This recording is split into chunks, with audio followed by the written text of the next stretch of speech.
Record শুরু করছে, এবার পড়ায় চলো। বই বের করছো তোমার? কোন চ্যাপ্টার পড়তে হ্যাঁ চাও এটা বলো। আচ্ছা আগে ম্যাম বলি কোন কোন চ্যাপ্টারগুলো ইম্পর্টেন্ট, যেগুলো বোর্ডে আসবেই মাস্ট, ঠিক আছে? আচ্ছা এক নাম্বার হচ্ছে পর্যায় সারণী। ওকে পর্যায় আমি সারণী থেকে দাগাই। Question paper. হ্যাঁ তুমি দাও, স্টার্ট দাও তোমার বইয়ের এই পেজটাতে। আচ্ছা দাও। হ্যাঁ বলেন কোনটা? পর্যায় সারণী। পর্যায় সারণী। হ্যাঁ স্টার্ট দিছি। তারপর পঞ্চম অধ্যায় মানে এই যে রাসায়নিক বন্ধন। জি। তারপরে যে সপ্তম অধ্যায় যে রাসায়নিক বিক্রিয়া। মানে এগুলো ভেরি ভেরি ইম্পর্টেন্ট। হ্যাঁ এগুলো অনেক ইম্পর্টেন্ট, এগুলো তো সৃজনশীল পাবাই পাবা। তারপর হচ্ছে আট অধ্যায় রসায়ন ও শক্তি। হ্যাঁ এগুলো দেখানো পড়ছে 9, 10, 11, 12। 12টা অত ইম্পর্টেন্ট না। তুমি যদি মানে আমি যে কয়টা বললাম এর সাথে যদি 9, 10 পড়ো, তাহলে তোমার মোটামুটি সৃজনশীল যে 7টা সৃজনশীল দিব ওটার মধ্যে কমন পড়ে যাবে। কি কি বললাম বলো তো? 1, 2, 3 বলছি, 4টা বলছি, 5, 6, 6টা চ্যাপ্টার বলছি, মানে মোটামুটি তোমার 6টা সৃজনশীল কমন পড়ে যাবে এখান থেকে, বুঝছো? ম্যাম ছয়টা না তো? কয়টা দাঁড়িয়েছি আমি? চতুর্থ, পঞ্চম, সপ্তম, অষ্টম, নবম, দশম, একাদশ। হ্যাঁ 12 দাগাও সাথে। টোটাল কয়টা হয়েছে এটা বলো। 8টা ম্যাম। এই 8টা চ্যাপ্টারতে কমপক্ষে 7টা সৃজনশীল তুমি মাস্ট পাবা। 7টা না, বড় জোর 8টাই বলা যায়, এখান থেকে সৃজনশীল আসে। দেখা যায় যে এসিড ক্ষারের সমতা 9 অধ্যায়, এখান থেকে 2টা সৃজনশীল আইসা পড়ে মাঝে মাঝে।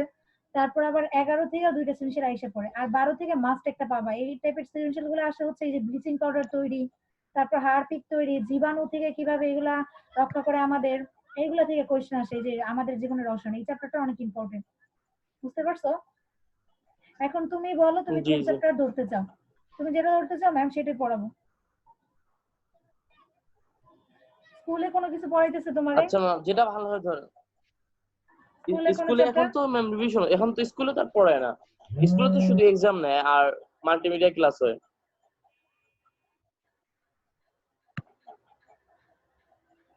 ও তুমি তুমি কি ফোনে ক্লাস করতেছিলা? হ্যালো। হ্যাঁ এখন ফোনে করতেছি। এই জন্যই তুমি রেকর্ডের জি অপশন ম্যাম পাও ফোনে নাই। করতেছি। ও আমার রেকর্ড পিসিটা পারমিট নাই। প্রবলেম প্রবলেম করতেছে।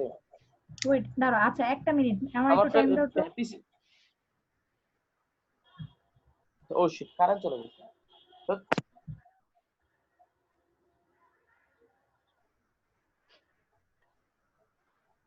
ওকে প্রবলেম নেই, চলো শুরু করি, ঠিক আছে?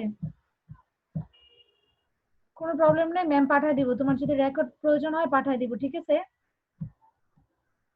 না আমার কথা রেকর্ডটা থাকলে বুঝছো? ভালো হতো আর কি, যখন হ্যাঁ পড়লাম হ্যাঁ, আমি শুনতে পাঠায় পারলাম। দিব তোমার এই যে ফুল ক্লাসের রেকর্ড পাঠায় দিব, রেকর্ড হচ্ছে ক্লাস।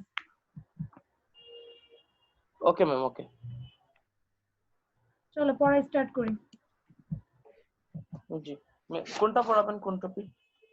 আচ্ছা তুমি কি কি পড়ছিলে আমাকে বললা? আচ্ছা 5 ধরো, 5। 5 থেকে শুরু করি, 5-এর থেকে নিচে যাবো আচ্ছা আস্তে আস্তে। এইগুলো কারণ 5-এর পরে থেকে সবগুলো ইম্পর্টেন্ট। এগুলো শেষ করে দেন ওপরে কিছু বাকি থাকলে ওগুলা দেখুন, জি। ঠিক আছে? 5 চলো, 5 নাম্বার ওকে চ্যাপ্টার হচ্ছে 82 পেজ।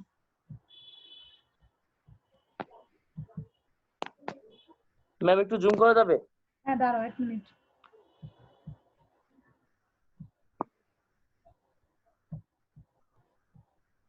করতেছি। হ্যাঁ হয়েছে হয়েছে। আগে যা বেজে গিয়ে নি, তারপর জুম করছি। ও ডেস্কটপে হইলে আর কি হইতো না, ওই যে রেকর্ড করা যেত। দেখো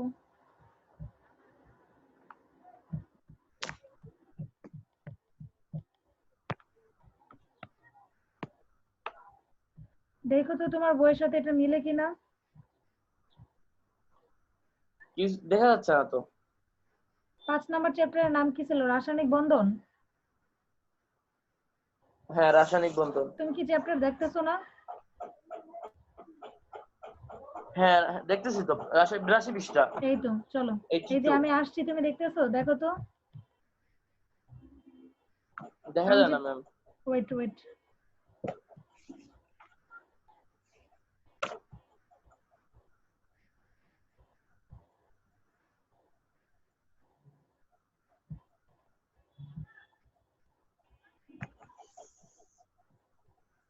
দেখো এবার দেখা যায়। পঞ্চম অধ্যায় দেখতে না ম্যাম, পাচ্ছো ফার্স্ট পেজ? দেখা যাচ্ছে না তো। বলো, এখন কিছু দেখতে ম্যাম পাচ্ছো? দেখা যাচ্ছে এখন।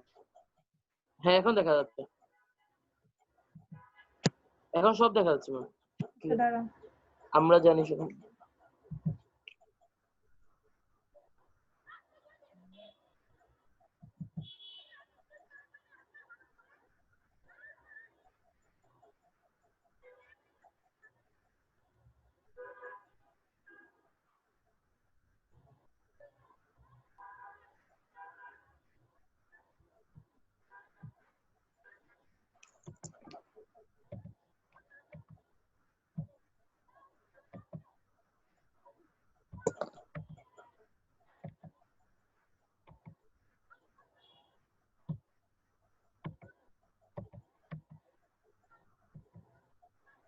দেখো তো এবার দেখা যায়? হ্যাঁ ম্যাম দেখা যাচ্ছে। ম্যাম কোন স্ক্রিনে আসছে তুমি দেখতে পারতেছো? ফার্স্ট পেজ এবার ক্লিয়ারলি দেখা যায়? হ্যাঁ ম্যাম ক্লিয়ারলি দেখা যাচ্ছে। ওকে, চলো আমরা রাসায়নিক শুরু করি। বন্ধন আমরা জানি। হ্যাঁ, রাসায়নিক ওকে। বন্ধন জিনিসটা কি মূলত? তুমি আচ্ছা আণবিক বন্ধন, তারপর হচ্ছে সমযোজী বন্ধন, এগুলো সম্পর্কে আগে থেকে শুনছো কখনো? এই নামগুলো শুনছো কখনো? শুনছিলাম বাট মনে নাই। আচ্ছা ঠিক আছে, কোনো সমস্যা নেই, ম্যাম সবগুলো ক্লিয়ারলি বুঝাই দিব, তুমি শুনো। এই যে রাসায়নিক বন্ধন বলতে নর্মাল দেখো মানুষের মধ্যে বন্ড তৈরি হয় না, যেমন আমাদের ভাই বোনদের সাথে আমাদের একটা বন্ড থাকে, একটা আকর্ষণ থাকে, দেখবে কি অনেক সময় আমাদের কোনো সময় দেখা যায় আমরা 5 ভাই বোন থাকলে কারো আবার দেখা যায় ছোট ভাই যেটা তার সাথে আবার আমার বন্ড ভালো, আবার অনেক সময় দেখা যায় বড় ভাইয়ের সাথে মেজো ভাইয়ের বন্ড ভালো, মানে খুব ভালো একটা আন্ডারস্ট্যান্ডিং থাকে, এরকম হয় না অনেক সময়? সেরকম ভাবে মৌলের মধ্যেও, তুমি কি আমার কথা জি বুঝতেছো? ম্যাম। সেরকম ভাবে মৌলের মধ্যেও কি থাকে, অনেকের সাথে হ্যাঁ অনেকের বুঝতেছি। ভালো বন্ড থাকে। আমরা অনেক সময় অনেকের সাথে ঝগড়া করি, অনেকের সাথে আবার বন্ধুত্ব জি করি। ওই জিনিসটাই হচ্ছে বন্ধন। সেরকম ভাবে মৌলের মধ্যেও যখন বন্ধন সৃষ্টি হয় তখন ওটা যৌগে জি পরিণত হয়, বুঝতে পারছো?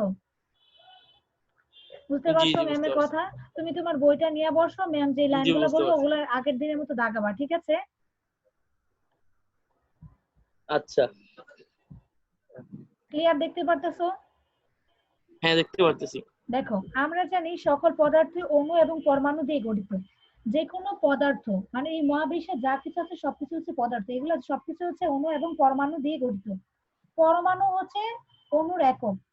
আমাদের বডির সারা বডির মধ্যে একক কি বলতে পারবা? কোষ না? মানবদের একক কি? কোষ না? জি কোষ। সেরকম ভাবে পদার্থের একক জি হচ্ছে পরমাণু। একক বলতে বোঝায় হচ্ছে বেসিক। তুমি যখন পড়াশোনা শুরু করবা, কথা বুঝতেছো? জি বুঝতেছি ধরো তুমি বুঝতেছি। একটা ইংলিশ পড়া শুরু করলা, আমরা সবার আগে বাচ্চাদের কি শিখাই? এবিসিডি শিখাই, সরা শিখাই, এগুলো হচ্ছে তাদের বেসিক, মানে এগুলো হচ্ছে একক। সেরকম ভাবে পদার্থের একক কি? পরমাণু, বুঝতে পারছো? জি বুঝতে পারছি। আর এই পরমাণু মিলে কি গঠিত হয়? অণু গঠিত হয়। তার মানে অণু আর পরমাণুর মধ্যে পার্থক্য হ্যালো। বুঝছো? হ্যাঁ হ্যালো, আমার কথা বুঝতেছো?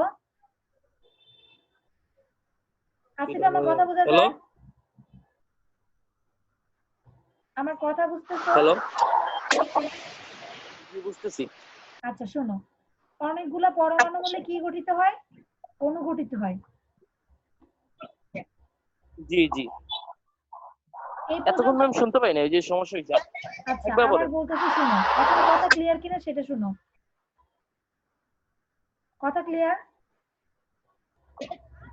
জি কথা ক্লিয়ার। তোমার হেডফোনটা ঠিক করো তো।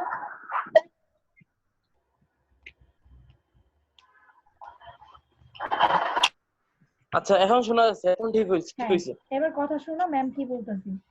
অনেকগুলো পরমাণু মিলে অণু গঠিত ম্যাম হয়। আমার কথা শোনা যায়? হ্যাঁ শোনা যাচ্ছে। আমার কথা অনেক, শোনা যায়? হ্যাঁ হ্যাঁ কথা শোনা জি। যাচ্ছে। আসিফ তুমি কি পড়া বুঝতেছো নাকি সেটা আমাকে বলো। হ্যাঁ বুঝতেছি ম্যাম। অনেকগুলা পরমাণু মিলে অণু গঠিত হয়। অণু আর পরমাণুর মধ্যে পার্থক্য কি? অনেকগুলা পরমাণু মিলে অণু। আমরা বলতে পারি, দেখো একটা ক্লাস কিভাবে সৃষ্টি হয়। তোমরা যখন অনেকগুলো ফ্রেন্ড মিলে কোনো ভাইয়ের কাছে পড়তে যাবা বা কারো কাছে পড়তে যাবা তখন কি সেটা বেচ তৈরি হয় না? জি আসিফ, বেশ। একজন মিলে কি কখনো একটা জি বেচ ম্যাম আমার তৈরি কথা হয়? শোনা যাচ্ছে না? হ্যাঁ শোনা যায়। একজন না। স্টুডেন্ট নিয়ে কি কখনো বেচ হয়? জি হয় না, ওটাকে বলে প্রাইভেট পড়া। সেরকম ভাবে অনেকগুলা পরমাণু মিলে জি অনুগঠিত হয়, বুঝতে পারছো?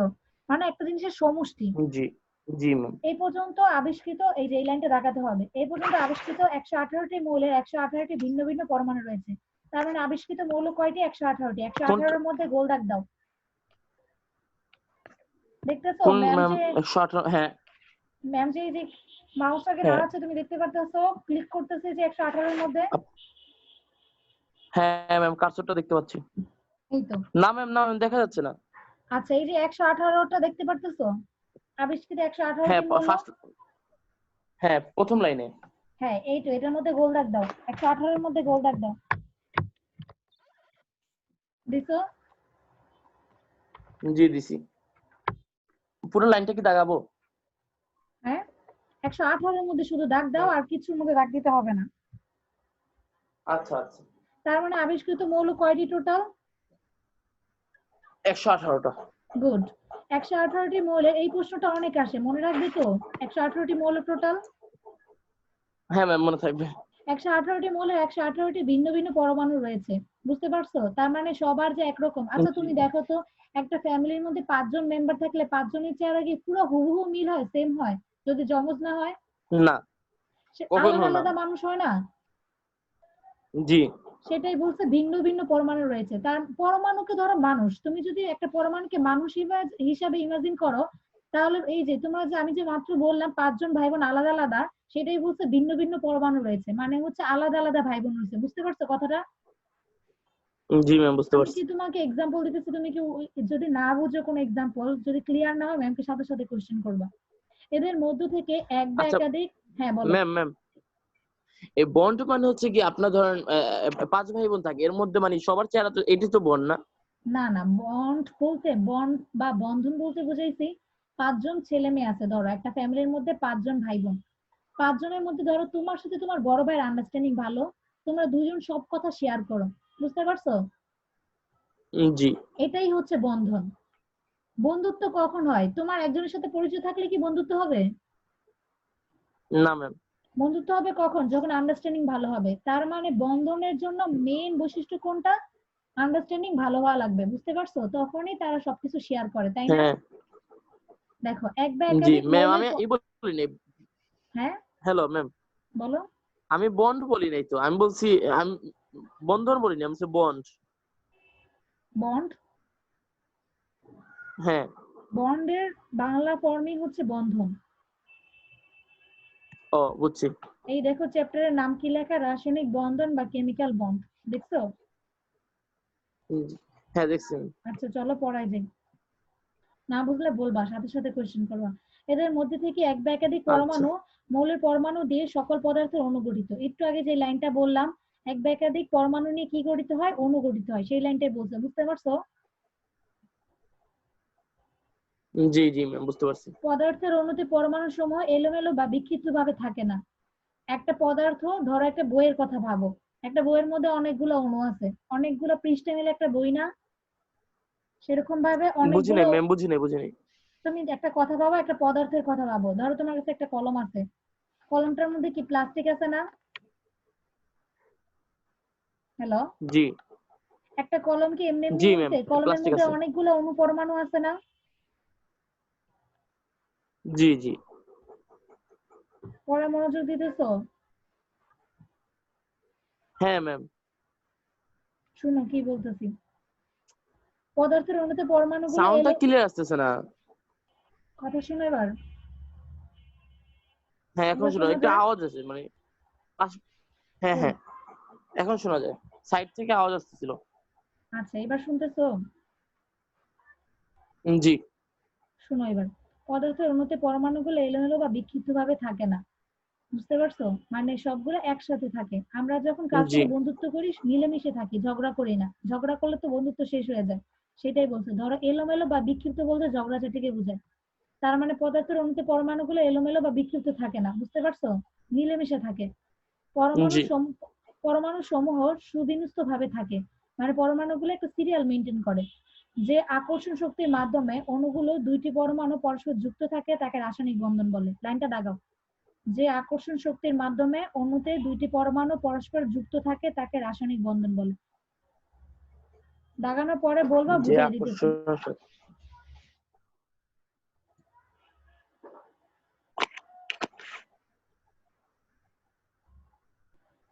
তাকাইছো? দেখাচ্ছি ম্যাম, দেখাইছি। গুড। এবার লাইনটা বুঝো, ম্যাম বুঝে গেছে।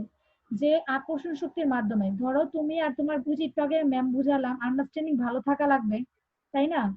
তোমার আর তোমার বড় ভাইয়ের সাথে যখন আন্ডারস্ট্যান্ডিং ভালো থাকবে জি তখনই তোমরা কথা শেয়ার করবা, আর তখনই তোমাদের মধ্যে একটা ভালো বন্ধন সৃষ্টি হবে। তার মানে এই যে তোমাদের মধ্যে আন্ডারস্ট্যান্ডিং, জি এটাকে যদি আমি বাংলায় বলি তাহলে হচ্ছে আকর্ষণ শক্তি। তার মানে তোমার আর তোমার বড় ভাইয়ের মধ্যে একটা আন্ডারস্ট্যান্ডিং ভালো আছে দেখাই, এই জন্যই তোমাদের মধ্যে একটা ভালো বন্ধন সৃষ্টি হয়েছে। এটাই হচ্ছে তোমাদের মধ্যে আকর্ষণ শক্তি।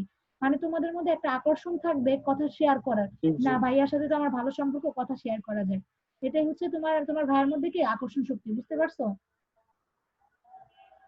জি জি। আচ্ছা, লাইনটার মানে কি বুঝছো? আমাকে একটু বুঝায় বলো তো, রাসায়নিক বন্ধন কাকে বলে, লাইনটা বুঝায় বলো। হ্যাঁ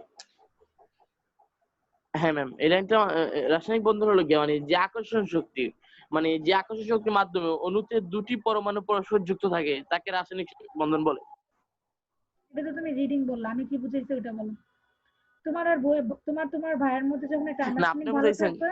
হ্যাঁ, শেয়ার করবো, আমরা কখন কিছু শেয়ার করি কারোর জি, সাথে? তুমি তোমার বন্ধুর সাথে কখন শেয়ার করবা? যখন তার সাথে তোমার খুব ভালো একটা যখন সম্পর্ক হবে। আন্ডারস্ট্যান্ডিং ভালো থাকে। হ্যাঁ, আর এই যখন ভালো সম্পর্ক থাকাটাই হচ্ছে আকর্ষণ শক্তি, বুঝতে পারছো? জি লাইনটা মনে থাকবে, রাসায়নিক বন্ধনের সংজ্ঞাটা কিন্তু আসে। হ্যাঁ, বুঝতে পারছি। সংজ্ঞাটা আসে, এই জন্য মনে রাখবা।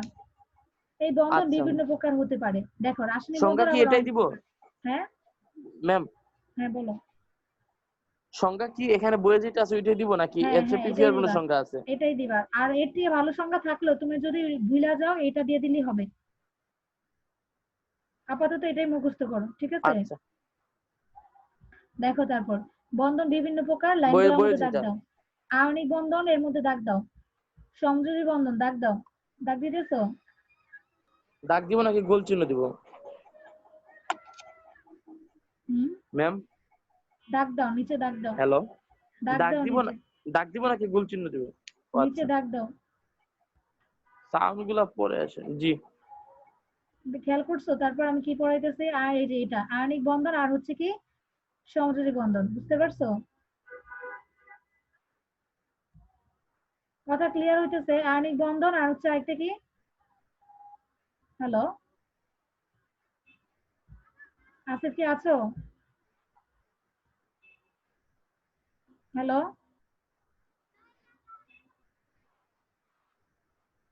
আসিফ তুমি কি আছো?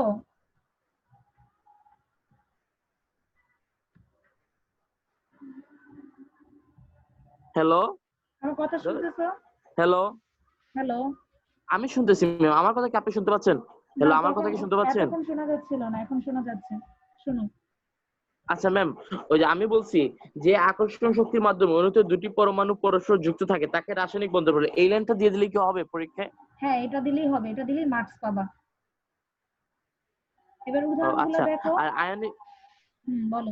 আয়নিক বন্ধন, সামাজিক বন্ধন, এই দুইটা কি গোল দাগ দিব নাকি আন্ডারলাইন করব? আন্ডারলাইন করো। আয়নিক বন্ধন, সংযোজী বন্ধন কিংবা ধাতব বন্ধন, তিনটার মধ্যে, তিনটা শব্দের মধ্যে দাগ দাও। আচ্ছা ম্যাম।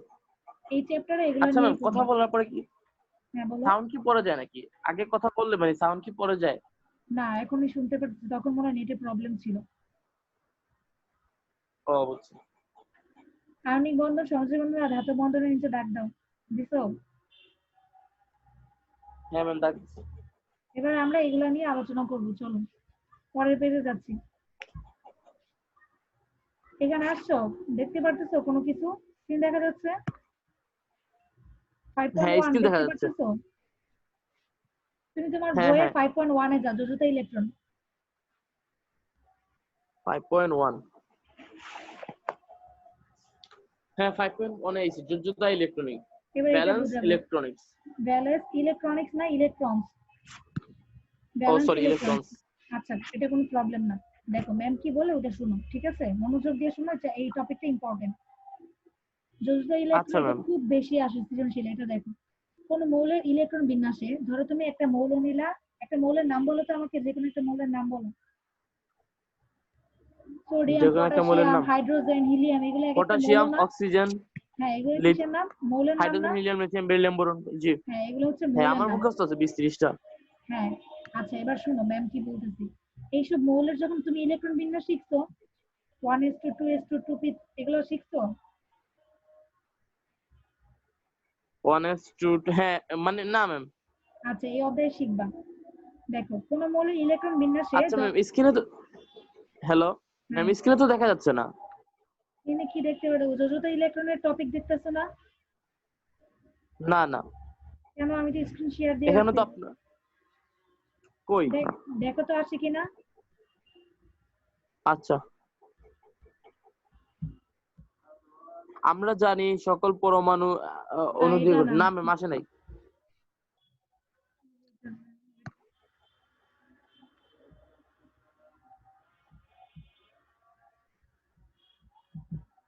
এবার দেখতেছো? হ্যাঁ এবার দেখছি। দেখো যত এতক্ষণ ইলেকট্রন আসে নাই। পাইছো? জি দেখো কোন মৌলের ইলেকট্রন বিন্যাসে, ধরো একটা মৌলের ইলেকট্রন বিন্যাস করলা, এই ক্লাস 8 থেকে একটা পড়ে আসছিল না, 2n², প্রথম কক্ষপথে 2টা, তারপর কক্ষপথে 8টা, তারপর কক্ষপথে 8টা জি ইলেকট্রন থাকে। ধরো এই যে পটাশিয়ামের এইভাবে ইলেকট্রন বিন্যাস করছে, এই যে এই জিনিসটা ক্লাস 8 শিখছো না? চিত্রটার দিকে তাকাও। হ্যাঁ ম্যাম এখন দেখা যাচ্ছে, আগে দেখে নেই।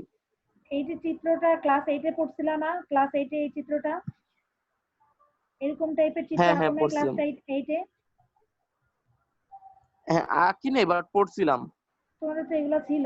আচ্ছা ঠিক আছে, সমস্যা নেই, এখন শিখবা। দেখো কোন মৌলের ইলেকট্রন বিন্যাসে সর্বশেষ কক্ষপথে, মানে হচ্ছে শেষ কক্ষপথে, যেমন এটা দেখতেছো পটাশিয়ামের শেষ কক্ষপথটা দেখতেছো, একটা জি ইলেকট্রন যে আছে, শেষ কক্ষপথে যে ইলেকট্রন বা ইলেকট্রন সমূহ থাকে তার সংখ্যাকে যোজিত ইলেকট্রন বলে। সংখ্যাটা দাগাও। কোনটা? ও যে জি সব পাইছি পাইছি। যোজিত ইলেকট্রন কাকে বলে? হ্যাঁ সংখ্যাটা দাগাও। দেখাইছি ম্যাম। এবার ম্যাম লাইনটা আবার বুঝাতেছে, বুঝো। ধরো হ্যাঁ একটা মৌল, দেখাইছি। একটা মৌলের কথা ভাবো। এই যে এখানে পটাশিয়ামের চিত্র দেওয়া না? জি জি। পটাশিয়ামের শেষ কক্ষপথে ইলেকট্রন কয়টা আছে আমাকে বলো তো? শেষ কক্ষপথে একটা। হ্যাঁ, এই তো, এই যে শেষ কক্ষপথে একটা দেখতেছো, এটাই হচ্ছে যোজিত ইলেকট্রন। শেষ কক্ষপথে যে কয়টি ইলেকট্রন থাকবে তার সংখ্যাই হচ্ছে যোজিত ইলেকট্রন, বুঝছো? জি। এবার আমাকে বলো তো পটাশিয়ামের যোজিত ইলেকট্রন কয়টা? হ্যাঁ পটাশিয়ামের যোজিত ইলেকট্রন হচ্ছে কি যোজিত একটা। এই তো গুড। আচ্ছা বলো তো অক্সিজেনের কয়টা? পাশের অক্সিজেনের চিত্রের দিকে তাকাও। ছয়টা ছয়টা। এই তো গুড। ছয়টা। মনে থাকবে তো? জি ম্যাম। যোজিত ইলেকট্রন জিনিসটা কি বুঝছো? সে কোন একটা মৌলের শেষ কক্ষপথে যে কয়টা ইলেকট্রন থাকবে এটাই হচ্ছে তার যোজিত ইলেকট্রন। মনে থাকবে?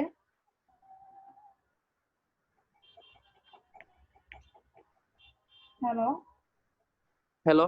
মনে থাকবে তো যোজিত ইলেকট্রনের সংজ্ঞা? হ্যাঁ ম্যাম মনে, হ্যাঁ মনে থাকবে।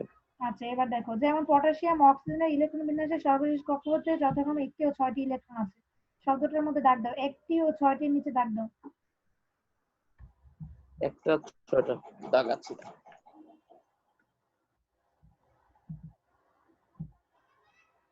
হ্যাঁ ম্যাম দাগাইছি।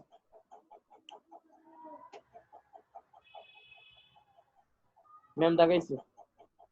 এটি ম্যাম দাগেছে, দেখতে পারছো? হ্যাঁ হ্যাঁ হ্যাঁ দেখতে পারছি। এই যে এইভাবেই দাগটা দিবে 1 আর 6 আমিও এর নিচে। দাগাইছি। আচ্ছা ঠিক আছে গুড। হ্যাঁ চলো আমিও এবার দিছি। আমরা সামনে যাই, সামনে আগাই। তারপর দেখো, সুতরাং পটাশিয়াম এর যোজিত ইলেকট্রন একটি, পটাশিয়ামের যোজিত ইলেকট্রন কয়টি?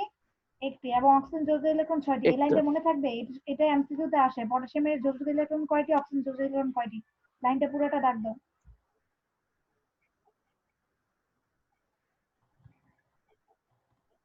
কোনটা ম্যাম? সুতরাং পটাশিয়াম, এই যে আমি দেখাচ্ছি দেখো, দেখতেছো? হ্যাঁ দেখতেছি দেখতেছি। যে লাইনটা দাগালাম এই লাইনটা পুরোটা দাগাও।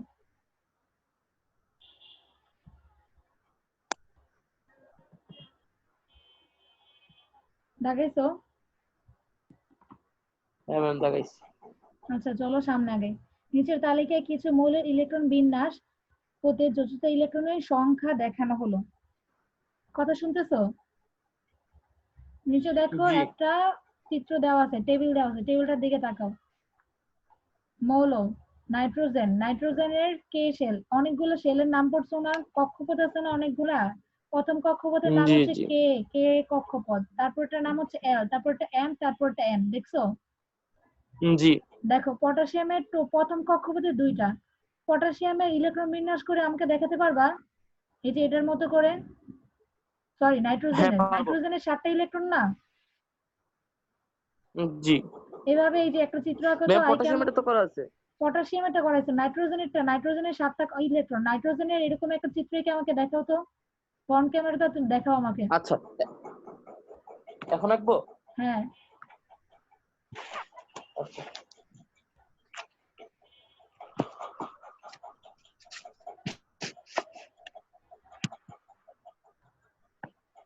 এই চিত্র আঁকা কিছু ভেজাল।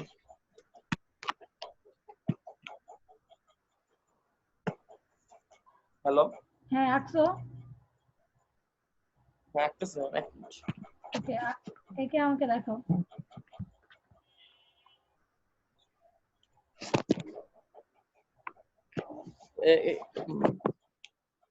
পটাশিয়ামটা আঁকবো ম্যাম। নাইট্রোজেন, নাইট্রোজেন, নাইট্রোজেন আঁকবা। ও আচ্ছা।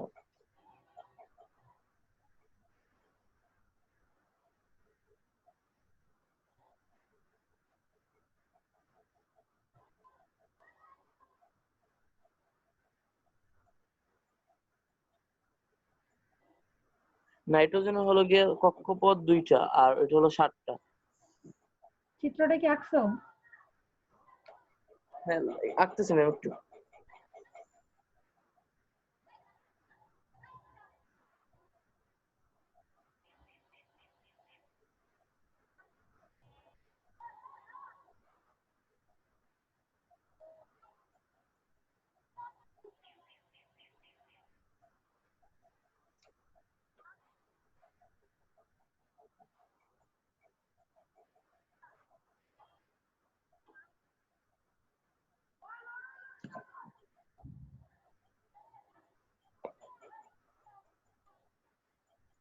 ম্যাম আঁকছি। এবার আমাকে ফ্রন্ট ক্যামেরাতে চিত্রটা দেখাও।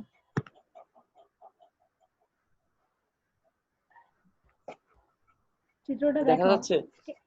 দেখা যাচ্ছে ম্যাম? না না, তোমাকে দেখতে পারতেছি, চিত্র দেখতে পারতেছি না। এখন ব্যাক দেখা ক্যামেরা যাচ্ছে দিয়ে চিত্র? দেখাও। হ্যাঁ, এই তো দাঁড়াও একটু দেখ উপরে কেন উঠাও তো ক্যামেরাটা। হ্যাঁ একটু ক্যামেরাটা উপরে, প্রথম কক্ষপথে দুইটা আঁকছো, তারপর কক্ষপথে কয়টা আঁকছো বলো তো আমাকে। চিত্রটা ক্লিয়ার না, আমাকে একটু বলো তো লাস্ট কক্ষপথে কয়টা আঁকছো। আচ্ছা ম্যাম, আমি ছবি তুলে হোয়াটসঅ্যাপে দিতেছি। আচ্ছা ঠিক আছে।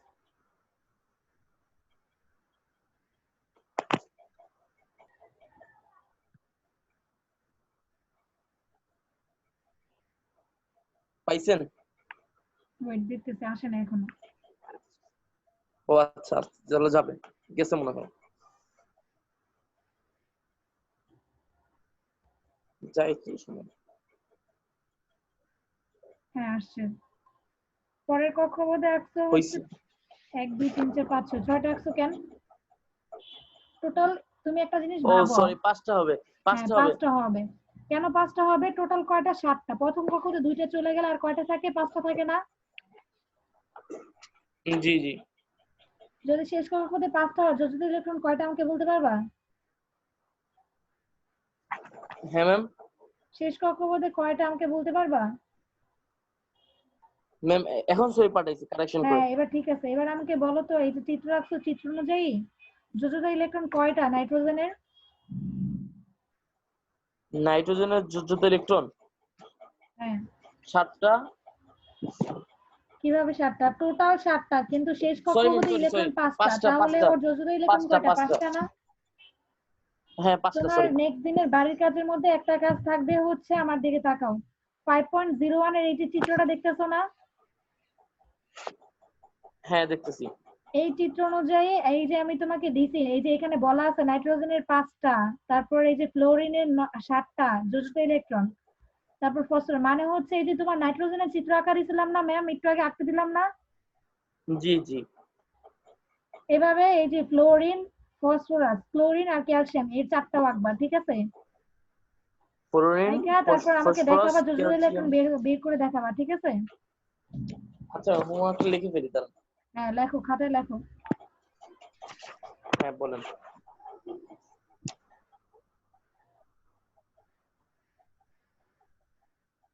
হ্যালো। হ্যাঁ বলো। আচ্ছা ম্যাম, আমি একটা কাজ করি, ক্লাসে পরে আপনি লিখে দিন হোয়াটসঅ্যাপে, এখন এটা লেখা লাগবে না নাকি? আচ্ছা ঠিক আছে, কি কি এসডব্লিউ থাকবে আমি লিখে দিব। ওকে, আসসালামু আলাইকুম। ওকে, সরি, ক্লাস কি শেষ তো হয় নাই? তুমি কি পাগল? সরি। আচ্ছা আমার একটা কথা বলো তো, আমার কথা জানলা কিভাবে? আই মিন তোমার ভাইয়া জানলো কিভাবে? উনিই জানে ভালো। আমি তোমার ছাড়া আরো দুটো অনলাইন টিউশন করতেছি, কিন্তু তোমার ভাইয়ের সাথে তো আমার অ্যাড ছিল না, তো হঠাৎ করে নক দিছিল, আমিও বুঝতে পারি নাই মানে কিভাবে উনি জানলো, হয়তো কোনো গ্রুপে দেখছে মেবি। জানে, আল্লাহ জানে। আচ্ছা আমার কথা শোনো, পড়া না বুঝলে সাথে সাথে বলবা। সামনে তো আর থেকে বুঝতে পারতেছো না যে তুমি কোনটা বুঝতেছো আর কোনটা বুঝতেছো না। বুঝতেছো ম্যামের কথা? জি ম্যাম। এবার পড়ায় যাই। এই যে ম্যাম কিভাবে তোমার এই যে নাইট্রোজেনেরটা কিভাবে বের করলা, এভাবে নেক্সট দিন ফ্লোরিন, ফসফরাস, ক্লোরিন আর ক্যালসিয়ামেরটা বের করবা। এখন কাজ হচ্ছে কিভাবে কিভাবে এটা আসছে, এটা পুরো আমি চাইতেছি তোমার এগুলো পুরো মুখস্থ যাতে হয়ে যায়। নাইট্রোজেনের কয়টা, এই যে এটা দেখতে পারতেছো? ম্যামের কথা কই? বুঝতেছো? দেখা যাচ্ছে না? হ্যাঁ বুঝতেছি। আরেকবার বলেন, শুনি নাই। আমার কথা শোনা যায়? হ্যাঁ এখন শোনা যায়। এই যে আমি একটা দাগ দিছি না, হ্যাঁ দেখতেছো? হ্যাঁ হ্যাঁ। এই দাগের সবকটা মুখস্থ জি। করে ফেলবা। নাইট্রোজেনের যৌগিকরণ 5টা, ক্লোরিনের 7টা, ফসফরাসের 5টা, ক্লোরিনের 7টা, ক্যালসিয়ামের 2টা। আমি নেক্সট দিন তোমারে জিজ্ঞাসা করব যে, এভাবে জিজ্ঞাসা করব, ক্লোরিনের যৌগিক ইলেকট্রন কয়টা আমাকে বলো তো, ক্যালসিয়ামের কয়টা বলো তো, পারবা তো? হ্যাঁ পারবো। মনে থাকে যাতে। আচ্ছা এবারে যে একটু বুঝাইছি বুঝতে পারছো? যদি চিত্রগুলা হ্যাঁ হ্যাঁ। বাড়ির কাছ থাকবে, চিত্রগুলা মনোযোগ দিয়ে আঁকবা।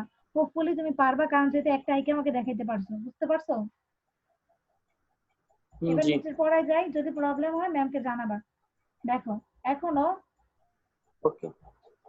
ম্যামের কথা শোনো, এখনো নাইট্রোজেন এর কে কক্ষপথে 2টি এবং এল কক্ষপথে, এখানে নাইট্রোজেনের কে কক্ষপথে 2টি এবং এল কক্ষপথে 5টি ইলেকট্রন রয়েছে। কে মানে প্রথম কক্ষপথ, প্রথম কক্ষপথের নাম কি?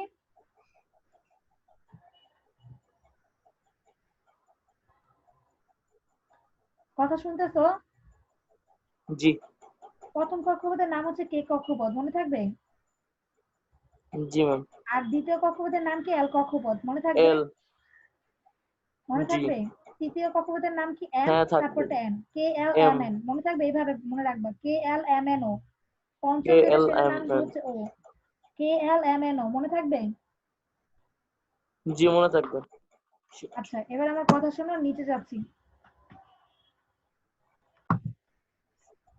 এখানে নাইট্রোজেন, এখানে নাইট্রোজেন এর কে কক্ষপথে 2টি এবং এল কক্ষপথে 5টি ইলেকট্রন আছে। একটু আগে যে চিত্রটা আঁকছিলে ওই চিত্র অনুযায়ী কথা বলছি। এই লাইনটা ক্লিয়ার তোমার কাছে? হ্যাঁ এই লাইনটা ক্লিয়ার। নাইট্রোজেনের ক্ষেত্রে এল কক্ষপথ হলো সর্বশেষ কক্ষপথ। যেহেতু এল কক্ষপথে 5টি ইলেকট্রন সাইরা গেছে, মানে এরপরে আর কোনো কক্ষপথে যায়নি, তার মানে ওর সর্বশেষ কক্ষপথের নাম হচ্ছে এল কক্ষপথ। নাইট্রোজেনের ক্ষেত্রে ওই যে তুমি চিত্রটা আঁকছিলে, চিত্রটার কথা ভাবো। শেষ কক্ষপথে 5টা ইলেকট্রন ছিল না? হ্যালো? জি। আর শেষ কক্ষপথে জি ইলেকট্রন ছিল ম্যাম শুনতে কয়টা? পাচ্ছি তো 5টা আমি। ছিল না? আর শেষ কক্ষপথে কয় নাম্বার ছিল? 2 নাম্বার জি জি। কক্ষপথ ছিল না? নাইট্রোজেনের কয়টা চিত্র জি। আঁকছিলা? নাইট্রোজেনের যে চিত্রটা আঁকছিলা ওইটার দিকে একটু তুমি তাকাও। 2টা কক্ষপথ আঁকছিলা তাই না? জি। 2 নাম্বার কক্ষপথের নাম হচ্ছে এল কক্ষপথ, এই জন্য এখানে বলছে এল কক্ষপথ হলো সর্বশেষ কক্ষপথ নাইট্রোজেনের ক্ষেত্রে, বুঝছো? জি। এবার দেখো, যেহেতু সর্বশেষ কক্ষপথে 5টি ইলেকট্রন আছে, সুতরাং নাইট্রোজেনের যোজ্যতা ইলেকট্রন 5টি, মনে থাকবে? জি। নাইট্রোজেনের যোজ্যতা ইলেকট্রন কয়টি? 5টি। এই যে একটু বুঝাইছে, একটু সব ক্লিয়ার? হ্যাঁ ক্লিয়ার। এই যে ম্যাম একটু আগে তোমাকে একটা লাইন বললাম, একটু আগে তোমার বাসার কাজ দিলাম না, হ্যাঁ হ্যাঁ। এই যে তোমার বাসার কাজ হচ্ছে এটা। কোনটা? ওই যে এই এইটা যে কাজে আঁকা একক দেখছো? কাজ। হুম, হ্যাঁ। দেখতে পারতেছো? আচ্ছা ম্যাম, ওই যে এক মিনিট, ওই যে শুনেন, যে হ্যাঁ কই বলো। গেল? এই যে নাইট্রোজেনের যোজ্যতা ইলেকট্রন 5, সেটা কি দেখাবো? হ্যাঁ দেখাও, বলেন তো নাই। দেখাও। এটা এর আগে পড়াইছি তো বারবার, এই জন্য আর বলে নিয়ে দেখাইতে।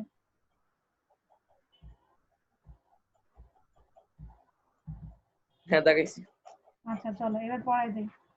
দেখো, এই যে বাসার কাজ, তার মানে কি, ফ্লোরিন, ফসফরাস, ক্লোরিন আর ক্যালসিয়ামের চিত্র আঁকা।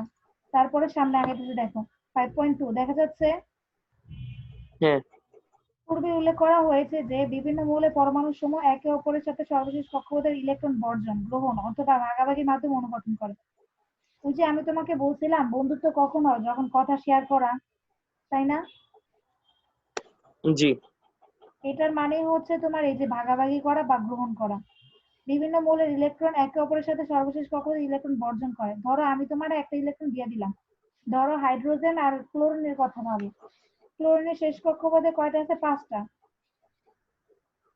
জি। এখন ও হচ্ছে কি, ক্লোরিনের শেষ কক্ষপথে 5টা না 7টা? আমাকে বলো তো। এই যে 7টা। এই যে আমরা উপরে পেজে দেখে আসলাম, ক্লোরিনের শেষ 7টা। কক্ষপথে কয়টা?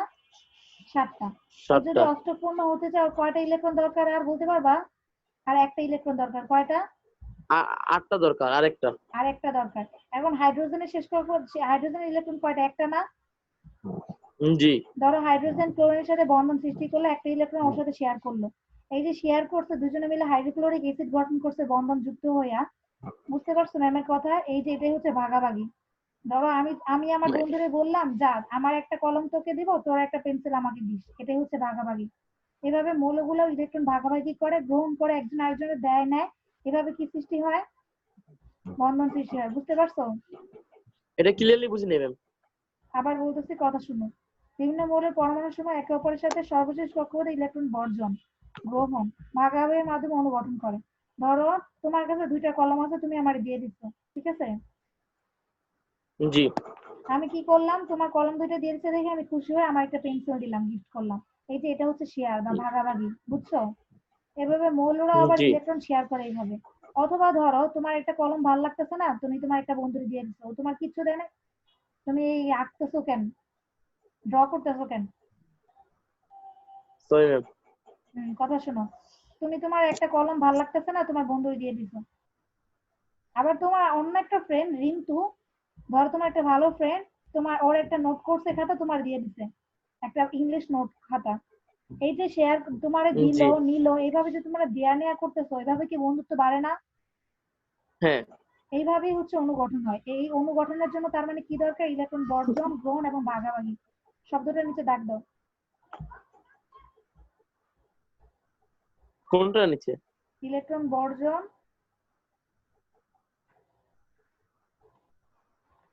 এটা? না, আমি দাগাইতেছি, তুমি দেখো। দেখতেছো? হ্যাঁ হ্যাঁ। কোনো কিছু প্রবলেম হলে বলবা, আমি দেখা দিব, ঠিক আছে? আচ্ছা। লাইনটা দাগাইছো, এই লাইনটা কি ক্লিয়ার? হ্যাঁ ক্লিয়ার। আচ্ছা দেখো, অনুগঠনকালে কোনো মৌলের একটি পরমাণুর সাথে অপর একটি পরমাণু যুক্ত হওয়ার ক্ষমতাকে যোজনী বা যোজ্যতা বলে। এই লাইনটা মোস্ট ইম্পর্টেন্ট। এই লাইনটা আগে দাগাও, তারপর বুঝাই দিতেছি। কোনটা ম্যাম? এই যে দাগাও এটা, ও দেখছো? অনুগঠন কাল, জি জি জি। কোন জি। পর্যন্ত দাগাবে? এই যে হয় পর্যন্ত, ঠিক আছে? হয় পর্যন্ত। দাগাও।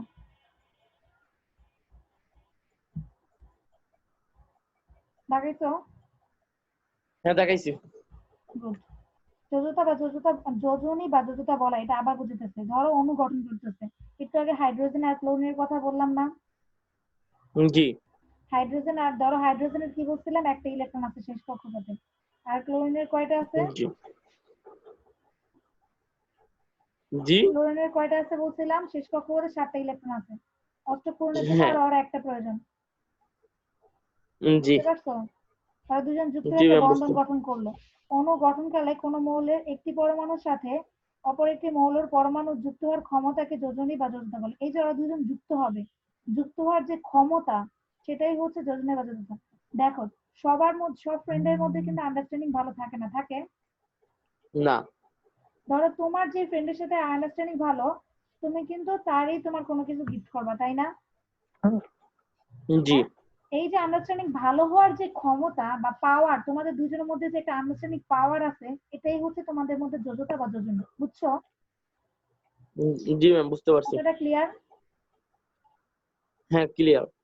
লাইনটা আবার পড়ো, নিজে একটু রিডিং দাও, যদি লাইনটা না বুঝো আমাকে বলো। আচ্ছা, পড়তেছি।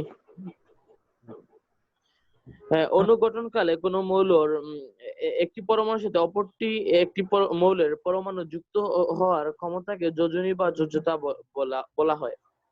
এই লাইনটার মধ্যে প্রবলেম আছে? না, বুঝছি।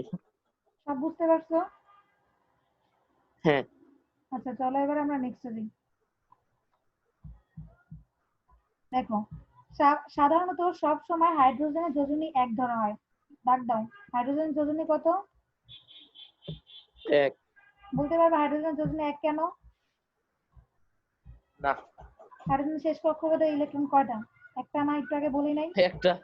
তাহলে জি। হাইড্রোজেনের যোজনী কয়টা? এক না? একটা। জি।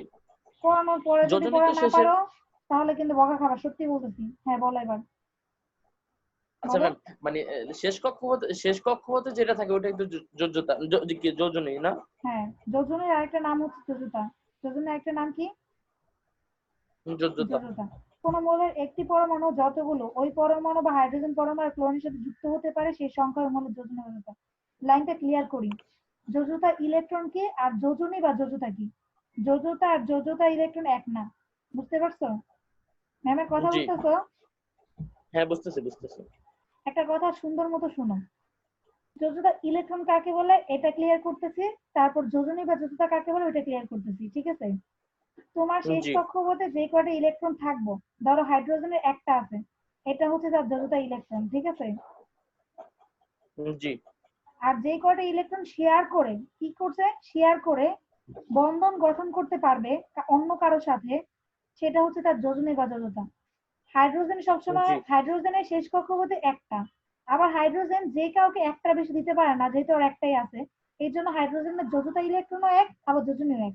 এবার কথাটা ক্লিয়ার হয়েছে? হ্যাঁ, ক্লিয়ার। আমার কথা কি তুমি পুরোপুরি বুঝতে পারছো? হ্যাঁ, বুঝতে পারছি। এবার সামনে আগে চলো। হাইড্রোজেন একটি পরমাণু ক্লোরিনের একটি পরমাণুর সাথে যুক্ত হয়ে হাইড্রোক্লোরিক অ্যাসিড গঠন করে, একটু আগে এই জিনিসটা বুঝাইছিলাম না? জি। এটাই বলছে। তাই ক্লোরিনের যোজনীয় এক, শেয়ার করছে কয়টা, ওইটাই হচ্ছে তার যোজতা। ক্লোরিনের শেষ, এবার আমার একটা কথার অ্যান্সার দাও। ক্লোরিনের শেষ কক্ষপথে ইলেকট্রন আছে 7টা, তার মানে ওর যোজতা ইলেকট্রন কয়টা? 5টা। 5টা। ক্লোরিনের শেষ কক্ষপথে ইলেকট্রন 7টা না? হ্যাঁ, 7টা। তাহলে কয়টা তার যোজতা ইলেকট্রন কয়টা? Hello, hello. আবার কথা শোনো। ক্লোরিনের শেষ 5টা তো কক্ষ, ম্যাম। 5টা কিভাবে হয়? ক্লোরিনের শেষ কক্ষপথে 7টা ইলেকট্রন। উপরে পেজে এটা পড়াই নেই, এই দেখো। শেষ। এই যে ক্লোরিন দেখছো? হ্যাঁ, দেখছি। দেখছো এই যে দাগ দিছে যে? তা- হ্যাঁ, যোজ্যতা তো 7টা তাহলে। যোজতা ইলেকট্রন, যোজতা না, যোজতা ইলেকট্রন গোলায় ফেলতেছো। যোজতা ইলেকট্রন কয়টা? ক্লোরিনের যোজতা 7টা। ইলেকট্রন কয়টা? এই দেখো এখানে লেখা ইলেকট্রন, দেখতেছো? 7টা। ক্লোরিনের শেষ কক্ষপথে ইলেকট্রন কয়টা? জি, দেখতেছি। ক্লোরিনের শেষ কক্ষপথে ইলেকট্রন কয়টা? 7টা। 7টা। তার মানে 7টা। যোজতা ইলেকট্রন কয়টা? 7টা। কিন্তু হাইড্রোক্লোরিক অ্যাসিড ধরো হাইড্রোজেনের সাথে বন্ধন গঠন করবে, ওর আর একটা দরকার। হাইড্রোজেনের থেকে একটা নিচে, এই যে একটা নিচে, তার মানে ওর যোজতা বা যোজনী কয়টা? এক। এই দেখো নিচে এই লাইনটা লেখা আছে, এই যে ক্লোরিনের যোজনীয় এক, দেখছো? হ্যাঁ। হ্যাঁ, এটা এই যে দাগাবো। এখানে লেখা আছে, দেখছো? এই লাইনটা হ্যাঁ, দেখছো? হ্যাঁ, দাগাবো এটা। হ্যাঁ, এটা দাগাও। জি।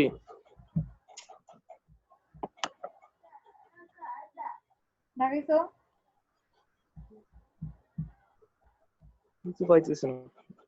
খুঁজে পাও না? কত পেজ? হাইড্রোজেন। কত পেজ? এই হ্যাঁ, যে হ্যাঁ, ফাইভ পাইছি পয়েন্ট পাইছি টু পাইছি। 5.2 এর 3 নাম্বার পাইছি প্যারা। পাইছি। দাগাইছি। দাগাইছো? এবার আমাকে একটু বলো হ্যাঁ। তো ক্লোরিনের যোজনী কত? ক্লোরিনের যোজনী 1। গুড। আবার অক্সিজেন একটি পরমাণু হাইড্রোজেনের দুইটি পরমাণুর সাথে যুক্ত হয়ে পানি গঠন করে। পানির সংকেতটা কি দেখছো? হ্যাঁ, পানির H2O, সঙ্গে H2O। হ্যাঁ তৈরি করে। এই জন্য অক্সিজেনের যোজনী 2 এবং অক্সিজেন যোজনী 2। হাইড্রোজেন যখন অক্সিজেনের সাথে যুক্ত হয় তখন অক্সিজেনের শেষ কক্ষপথের সাথে হাইড্রোজেনের শেষ কক্ষপথে ইলেকট্রন যুক্ত হয়। এই জিনিসটা পরে ক্লিয়ার করবো। শুধু এটা মনে রাখো, অক্সিজেনের যোজনী 2। বুঝতে পারছো জি। কেন 2 হয়েছে? এটা জাস্ট একটু ধারণা দিয়ে পরে ক্লিয়ার করবো। অক্সিজেন যোজনী 2 কয়টা? এই ধরো 2টা হাইড্রোজেন যুক্ত হয়েছে না সংকেতটার মধ্যে, দেখছো না? হ্যাঁ, দেখছি। যেহেতু 2টা যুক্ত হয়েছে এই জন্য ওর কত? যোজনী হচ্ছে 2। মনে থাকবে? জি। এবার একটা কাজ করো তো, আমার একটা কথা শোনো। অক্সিজেনের যোজনী হ্যাঁ, 2, বলেন। এটার নিচে ডাক দাও। এটার নিচে ডাক দাও। ডাক দিছো? হ্যাঁ, দেখছি। এবার দেখো, একটি নাইট্রোজেন পরমাণু একটি ক্লোরিন পরমাণুর সাথে যুক্ত হয়ে একটি সোডিয়াম পরমাণু একটি ক্লোরিন পরমাণুর সাথে যুক্ত হয়ে সোডিয়াম ক্লোরাইড গঠন করে। আচ্ছা, লবণের সংকেত কি বলতে পারবা? লবণের সংকেত? হ্যাঁ, আমরা যে লবণ খাই। হ্যাঁ, পারবো। মনে আসতেছে না। Sodium chloride. Sodium chloride. এই যে চিত্রতে দেখতেছো সোডিয়াম আর ক্লোরিন লেখা, এটাই হচ্ছে সোডিয়াম ক্লোরাইড, লবণের সংকেত। ঠিক আছে? বুঝছি বুঝছি। তার মানে এই দেখো, এখানে একটা আর একটা না, এখানে কি এক্সট্রা কিছু লেখা আছে সংকেতের মধ্যে? না, না, যেহেতু লেখা এক নাই। আর এক লেখা, আমার কথা দেখ, এই যে আমি দাগ দিচ্ছি দেখতে পারছো? ও বেশি দাগাই হ্যাঁ, দেখতে পাচ্ছি। দিচ্ছি।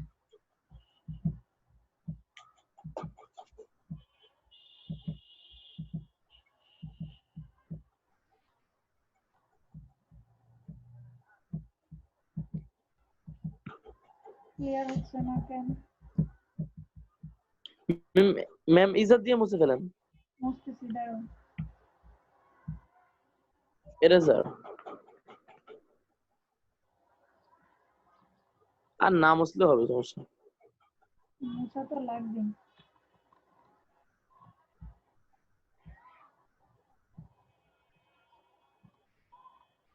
আচ্ছা থাক, কাজ করতেছে না। তারপর দেখো, একটি সোডিয়াম পরমাণু কার সাথে যুক্ত হয়েছে? ক্লোরিন সাথে যুক্ত হয়েছে। যুক্ত হয়ে কি গঠন করছে? সোডিয়াম ক্লোরাইড গঠন করছে। আবার জিজ্ঞাসা করতেছি, আমাকে বলো তো লবণের সংকেত কি? হুম। আচ্ছা, এটা উচ্চারণটা বুঝছি না। Sodium chloride, sodium chloride. লিখে ফেলি, দাঁড়ান, লিখে ফেলি। লেখো। Sodium chloride. সোডিয়াম ক্লোরাইড লিখে ফেলছি। এই যে সোডিয়াম লেখা সাথে ক্লোরিন লেখা, এগুলো তো চিনো তাই না? হ্যাঁ, হ্যাঁ, হ্যাঁ। তার মানে সোডিয়াম আর ক্লোরিন যুক্ত হয়ে কি গঠন করছে? Sodium chloride. সমস্যা নাই, আস্তে ক্লোরাইড। আস্তে পাইরা যাবে। এখন তো মাত্র নতুন, ইন্টারে উঠলে এগুলো ডিটেলসে পাবা, বড় ক্লাসে ভার্সিটি উঠলে আরো পাবা। এগুলো প্রবলেম হবে না। আচ্ছা, তুমি কি জানো ম্যাম কিসে পড়ি বা কোন সাবজেক্টে পড়ি? না ম্যাম, নামটাও জানি না পুরো। তাহলে কি পড়াশোনা করতেছো? ম্যামের নাম জানো না, কিসে পড়ি জানো না? হ্যাঁ, এটা কিছুই জানি, ডিটেলস কিছুই জানি না। আচ্ছা, শুধু ম্যামের নাম পড়তেছি। হচ্ছে হাবিবা। ম্যাম ঢাকায় থাকি, আর তার থেকে বড় কথা হচ্ছে ম্যাম টেক্সটাইল ইঞ্জিনিয়ারিং এ পড়তেছি। ইউনিভার্সিটির নাম হচ্ছে BGM, university of fashion and technology. বুঝছো? জি। কথা কি ক্লিয়ার? University ma'am? হুম। ম্যাম, কি ইউনিভার্সিটি? কোন university? BGMEA university of fashion and technology. মোবাইলে সার্চ দিও পেয়ে যাবে। এটা কোন এটা কোন জায়গায় পড়ছে, বিইউএফটি ঢাকা? দিয়ে সার্চ দিও। তুমি যে কোনো জায়গায় গেলে এটা বিইউএফটি দিয়ে সার্চ দিও পেয়ে যাবে। এটা কোন জায়গায় পড়ছে? উত্তরা। উত্তরার নাম শুনছো? উত্তরা, আচ্ছা। আমি উত্তরা গেছিও কয়েকবার। ও, তাহলে তো জানার কথা। যেখানে ইস্তেমা হ্যাঁ, হয় না এর একটু পরেই। জি জি, আমার আঙ্কেলের বাসা উত্তরা। ও আচ্ছা, ঢাকায় আসলে বইলো। আচ্ছা। দেখো, তারপর পড়ার মধ্যে যাই। একটি সোডিয়াম পরমাণু একটি ক্লোরিন পরমাণুর সাথে যুক্ত হয়ে সোডিয়াম ক্লোরাইড গঠিত হয়। সোডিয়ামের যোজনী 1। ডাক দাও। ডাক দিছো? ও ম্যাম, আপনি, হ্যালো ম্যাম, হ্যাঁ কোন বলো। লাইন? বুঝি না। কোন লাইন? কোন লাইন বলেন, কোন লাইন? কোন লাইন? এই যে এন এ যোজনী সোডিয়ামের একে? যোজনী 1। ও আচ্ছা। আমি দাগাইতেছি, দেখো। দাঁড়াও, আচ্ছা ম্যাম, আপনার কি কোন ইয়ারে পড়েন? আমি এখন first year, honours first year, BSc in textile engineering. Third year. বুঝছি। কথা শুনো। হ্যাঁ, শুনতেছি। চলো এবার কাজ করি। সোডিয়ামের যোজনী 1, এটা দাগ দিছো? হ্যাঁ দেখতেছি। সোডিয়ামের যোজনী 1। এবার যদি আমি জিজ্ঞাসা করি ক্লোরিনের যোজনী কত, বলতে পারবা? হ্যাঁ পারবো। বলো তো ক্লোরিনের যোজনী কত? 1 1 1 1। গুড, এই তো। তারপর চলো পরে যাই। একটি পরমাণুর সাথে যতটি অক্সিজেন পরমাণু যুক্ত হয় তার সেই সংখ্যাকে দ্বিগুণ করলে ওই পরমাণুটি যোজনী বা যোজিতা বলা হয়। বুঝতে পারছো? একটি পরমাণুর সাথে জি যতটি অক্সিজেন পরমাণু যুক্ত হয়, ধরো একটা পরমাণুর সাথে অনেকগুলো অক্সিজেন যুক্ত হচ্ছে, ধরো আমি 4টা অক্সিজেন একটা পরমাণুর সাথে যুক্ত করলাম, সেই সংখ্যাকে দ্বিগুণ করলে ওই পরমাণু যোজনী বা যোজিতা হয়। ধরো ধরো একটা পরমাণু হচ্ছে হাইড্রোজেন, হাইড্রোজেনের সাথে 4টা ইলেকট্রন যুক্ত হয়েছে, ঠিক আছে, 4টা অক্সিজেন যুক্ত হয়েছে, সেই সংখ্যাকে ডাবল করবা। 4টা যুক্ত হলে 4 দিয়ে 2 দিয়ে গুণ করো, 4 দুগুণে 8। তার মানে ওই পরমাণুর যোজনী কত? 8। বুঝতে পারছো কেন বললাম এই জি। কথাটা? এই যে দেখো পানির মধ্যে 2 দিয়ে গুণ হয়েছিল না? হ্যাঁ হ্যাঁ। এইভাবে অক্সিজেনের কি, অক্সিজেনের যোজনী হচ্ছে 1, কিন্তু অক্সিজেন সবসময় 2 আকারে থাকে না, O2 আকারে সবসময় লেখা দেখো না, O2। জি জি। অক্সিজেন সবসময় কিভাবে থাকে বলতে পারবা? ম্যাম এটা ক্লিয়ারলি বুঝি নাই, চলো অক্সিজেন আন্তাজে বলে লাভ সবসময় নাই। O2 আকারে থাকে, এটা জানো? অক্সিজেনকে O2। লেখি কি দিয়া? ও দিয়া লেখি না? হ্যাঁ হ্যাঁ। অক্সিজেনকে আমরা কি দিয়ে লিখি? ও দিয়ে লিখি। আর ওর সাথে নিচে 2 লেখে। এই যে এখানে যেমন দেখতেছো হাইড্রোজেনের সাথে 2 লেখা, এটা পরে পাবো অক্সিজেনের সাথে সবসময় 2 লেখা থাকে, এই জন্য এখানে আচ্ছা বলছে এটা 2 কেন দিয়ে ম্যাম? গুণ করা। যেমন ক্যালসিয়াম একটি পরমাণু, উদাহরণটা দেখো, এটা আচ্ছা উদাহরণ ম্যাম দেখলে এটা বুঝতে পারবা। কেন? উদাহরণটা শোনো, ক্যালসিয়াম একটি পরমাণু একটি অক্সিজেন পরমাণুর সাথে যুক্ত হয়েছে, ক্যালসিয়াম অক্সাইড গঠন হয়েছে। একটি অক্সিজেন পরমাণুর সংখ্যা 1, এই সংখ্যাকে 2 দিয়ে গুণ করো 2। অক্সিজেনের সংখ্যা কয়টা অক্সিজেন যুক্ত হয়েছে? একটা ক্যালসিয়ামের সাথে একটা। দুইটা। একটা যুক্ত হয়েছে, একের সাথে 2 দিয়ে গুণ করবা, কত হয়েছে? 2 হয়েছে, তাই না? 2 একে জি 2, তার মানে ক্যালসিয়ামের যোজনী কত? 2 দেখাবো। দাগ দাও, ক্যালসিয়ামের যোজনী 2, এর নিচে দাগ দাও। আমার কথা ক্লিয়ার তোমার কাছে? হ্যাঁ ক্লিয়ার। রাজা বুঝেছি, বুঝছো? জি বুঝছি। তারপর দেখো কিছু কিছু মৌলের একাধিক যোজনী থাকে, আবার অনেকের আবার একাধিকও থাকে, মানে পরিবর্তনশীল। কোন মৌলের একাধিক যোজনী থাকলে সেই মৌলের যোজনীকে পরিবর্তনশীল যোজনী বলা হয়। ধরো যেমন এখানে একটা দিছে আয়রন, আয়রনের যোজনী হচ্ছে 2 3। আয়রনকে কি দ্বারা প্রকাশ করে? Fe দ্বারা না? হ্যালো? হ্যালো কি ধরো আমি বুঝলাম না। আইডন আয়রনের আইডন। যোজনী দেওয়া আছে 2 ও 3, দাগ দাও। পাইছো? এটা কোন জায়গায় আবার? এই যে দাগাইছি আমি, দেখছো? দেখতেছি। এইটা কই?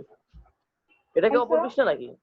83 না, পৃষ্ঠা। এর আগে ওই যেই পেজ করাইতেছিলাম ওই পেজে নিচে, আইডনে। এটার আগে। হ্যাঁ পাইছি পাইছি পাইছি। পাইছো? বাট আমার হ্যাঁ। হ্যাঁ ম্যাম পাইছি। হ্যাঁ আয়রনের দেখাইছি দেখাইছি। পরিবর্তন যোজনী 2 ও 3, দাগাইছো? হ্যাঁ দেখাইছি। তারপর দেখো কোন মৌলের আয়রনকে কি দ্বারা প্রকাশ করে? Fe দ্বারা। কোন মৌলের সর্বোচ্চ যোজনী এর সক্রিয় এবং সক্রিয় যোজনীর পার্থক্য ওই মৌলের সুপ্ত যোজনী বলা হয়। আচ্ছা, তোমার আছে কেমিস্ট্রি, এই যে এই পর্যন্ত পড়া থাকলো, এই যে আমি যেই এখন যেখানে দাগ দিতেছে এই পর্যন্ত পড়ে, দাগ দাও। দেখছো? কই? একটা দাগ না দিলাম দেখি তো নাই। মাত্র। দেখি নাই ম্যাম। দেখ আসলে। তাও নাই, এই যে আমি বলি আয়রনের পরিবর্তন যোজনী 2 ও 3, দাগাইছো? হ্যাঁ এই যে এই জায়গা এইটা। হ্যাঁ হ্যাঁ, এই পর্যন্তই পড়া, কারণ এখন তোমার বায়োলজি আচ্ছা। পড়াবো। যদি কি এই রসায়ন নিয়ে বসে থাকি তাহলে টাইম চলে যাবে। এই পর্যন্তই পড়া ওকে থাকবে, ম্যাম। বুঝছো? আর তোমার আমি ওকে। কেমিস্ট্রি কম পড়া দেওয়ার কারণ হচ্ছে একটাই, কেমিস্ট্রির যে টপিকটা পড়াইছি আজকে জরুরি জরুরটা বাসায় এটা গোলায় ফেলবা। এই টপিকটা ভালো করে ক্লিয়ারলি বাসায় বুঝবা। বুঝতে পারছো? ওকে। কেমিস্ট্রি হোমওয়ার্ক থাকবে ওকে কি ম্যাম। আমাকে একটু বলো তো? কেমিস্ট্রি হোমওয়ার্ক হলো কেউ যে তো দিলে নাই। হ্যাঁ, ওই যে চিত্রগুলো আঁকে রাখবা। আর হচ্ছে যতটুকু পড়াইলাম এই পর্যন্ত, যে আয়রনের পরিচর্যা 2 ও 3 এই পর্যন্ত পড়ে রাখবো, পড়া ধরবো, এমসিকিউ ধরবো সাথে ওকে। আবার। বুঝছো? হ্যাঁ বুঝছি। বুঝি নাই কি বললেন? এমসিকিউ পড়া ধরবো, সাথে জ্ঞানমূলকও ধরবো, যেমন কাকে বলে যোজনী, কাকে বলে যোজিতা, কাকে বলে রাসায়নিক বন্ধন, কাকে বলে, এগুলো ধরবো। Okay ma'am. তারপর এটা হলো কেন, তারপর হাইড্রোজেনের যোজনী 1 হলো কেন, এরকম টাইপের প্রশ্ন ধরবো, ভালো করে পড়ে রাখবা। বুঝছো? ওকে। কেমিস্ট্রি অফ করো, এবার রস কি বায়োলজি বই বের করো। বায়োলজি বলে তো খাতা লাগে না। না, বায়োলজি পড়লে খাতা লাগে না। বায়োলজি পড়তে ভালো হ্যাঁ লাগে? নিশ্চয়, হ্যাঁ ভাল লাগে। ডাক্তারি স্বপ্ন আছে তো। তোমার অ্যাম্বিশন কি? Doctor, doctor. ওরে বাবা, ডাক্তার হওয়ার ইচ্ছা? তাহলে তো বায়োলজি ভালো করে জি পড়তে হবে। তুমি কি জানো হ্যাঁ। মুখস্থ মেডিকেলে পড়তে চাইলে তোমার মুখস্থ বিদ্যা খুব ভালো থাকা লাগে? হ্যাঁ কিন্তু মুখস্থ বিদ্যা আমার নাই। তাহলে কেমনে হবে? মুখস্থ বিদ্যা বাড়াও, প্রচুর মুখস্থ করা লাগে। যখন অ্যাডমিশনের প্রিপারেশন নিবা দেখবা প্রচুর সংখ্যা মুখস্থ করতে লাগে, হুম। অনেক অনেক। জি, ইচ্ছা আছে মেডিকেল চান্স নেওয়ার। ভালো করে পড়ো, ইনশাল্লাহ হয়ে যাবে। জি। আচ্ছা, এবার আমাকে একটু বলো তো কোন চ্যাপ্টার পড়বা, ওই চ্যাপ্টারে যাই। সমস্যা এটা, বায়োলজি কিছুই পড়ি নাই। সমস্যা নেই, ম্যাম বুঝাই দিব। বলো তুমি কি, আমাকে এবার একটু বলো তো কোন চ্যাপ্টার পড়বা। হ্যাঁ আপনার যেটা ভালো পড়ান, সমস্যা নেই। তুমি কোন চ্যাপ্টার পড়তে চাও? কি আমি কি কোন চ্যাপ্টার চ্যাপ্টার পড়তে, পড়ছো? বায়োলজি কিছুই পড়ি নাই তেমন। বায়োলজি নাইনে ধরিও নাই। কিছু পড়ো নাই? না। বায়োলজি ফার্স্ট চ্যাপ্টার ইম্পর্টেন্ট, কিন্তু এটা পরে ধরবো। এই যে সুপার কিংডম এইগুলো ছোটবেলা থেকে এ পর্যন্ত পড়ে আসছো, পরে পরিফেরা নিরারিয়া প্লাটিয়াল মেন্টিস এগুলো পড়ছো না আগে? হ্যাঁ হ্যাঁ পড়ছি, এগুলো এইটা পড়ছিলাম। নাইনে কি কি চ্যাপ্টার শেষ করছো? কিছু শেষ করো নাই? নাইনে শেষ করছি বলতে দুই একটা চ্যাপ্টার মাত্র। নাইনে ফাঁকি দিছো অনেক, তাই না? হ্যাঁ, নাইনে হুম, কি কেউ পড়ে নাকি? বুঝি না। শুধু ঘুরছি। শুধু নাইনে কি ঘুরছো? কেউ পড়ে নাকি? নাইনে হ্যাঁ। কেউ পড়ে না? আচ্ছা ঠিক আছে, চলো পরে যাই, এখন অন্তত একটু পড়ো, ঠিক আছে? আর নাইনে তো প্রাইভেটও পড়ি নাই। প্রাইভেট নাইনে তো বড় কথা প্রাইভেটও না পড়ি গো, নাই। বাসায় তো নিজে পড়তে হবে, তাই না? জি। চলো সেকেন্ড অধ্যায় থেকে শুরু করি। সেকেন্ড অধ্যায় ওকে। যাও। জীবকোষ, জীবকোষ ও টিস্যু। বই বের করছো?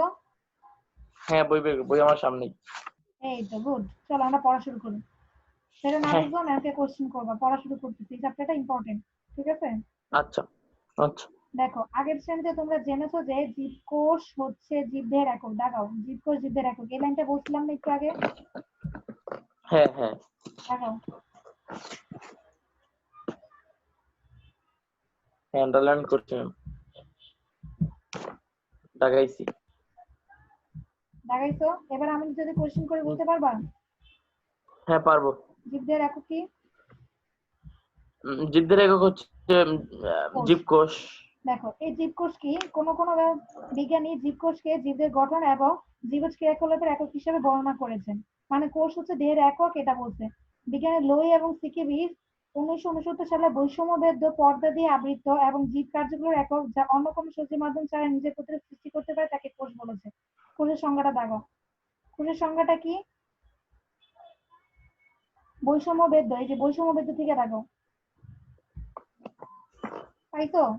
বৈষম্য, হ্যাঁ বৈষম্য থেকে কতটুকু পর্যন্ত? এই যে কোষ বলে, সবটাকে কোষ বলেছেন এই পর্যন্ত, পাইছো? বাবা। এবার লাইনটা হ্যাঁ বুঝায় দেখাইছি। বলি, বলো, মুখস্থ করবা, বুঝায় বলতেছি। বৈষম্যবদ্ধ পর্দা দিয়ে আবৃত। আমাদের বডির উপর স্কিন আছে না? যদি চামড়া না হ্যাঁ। থাকতো কি হইতো? কোনো কিছু কাটা লাগলে শরীর কেটে যেত, তাই না? জি। সেরকম ভাবে বৈষম্যবদ্ধ পর্দা আছে একটা কোষের উপরে, আবরণ আছে, পর্দা। জীব ক্রিয়াকলাপের একক মানে হচ্ছে আমাদের, শোনো একটা কথা বলি। ধরো পরীক্ষায় তোমার জীবকোষের সংজ্ঞা আসছে, তোমার মনে নাই, তুমি কি লিখবা জানো? সংজ্ঞা মনে নাই, শুধু যদি সংজ্ঞা মুখস্থ করে যাবা, মনে না থাকলে এটা লেখা দিবা, জীবকোষ হচ্ছে জীবদেহের একক, বুঝছো? হ্যাঁ বোর্ডে এটা লেখলো, নাম্বার দিয়ে দিবে, বুঝছো আমার কথা? হ্যাঁ ম্যাম বুঝতে চোরা পারছি। বুদ্ধি শিখে গেছি।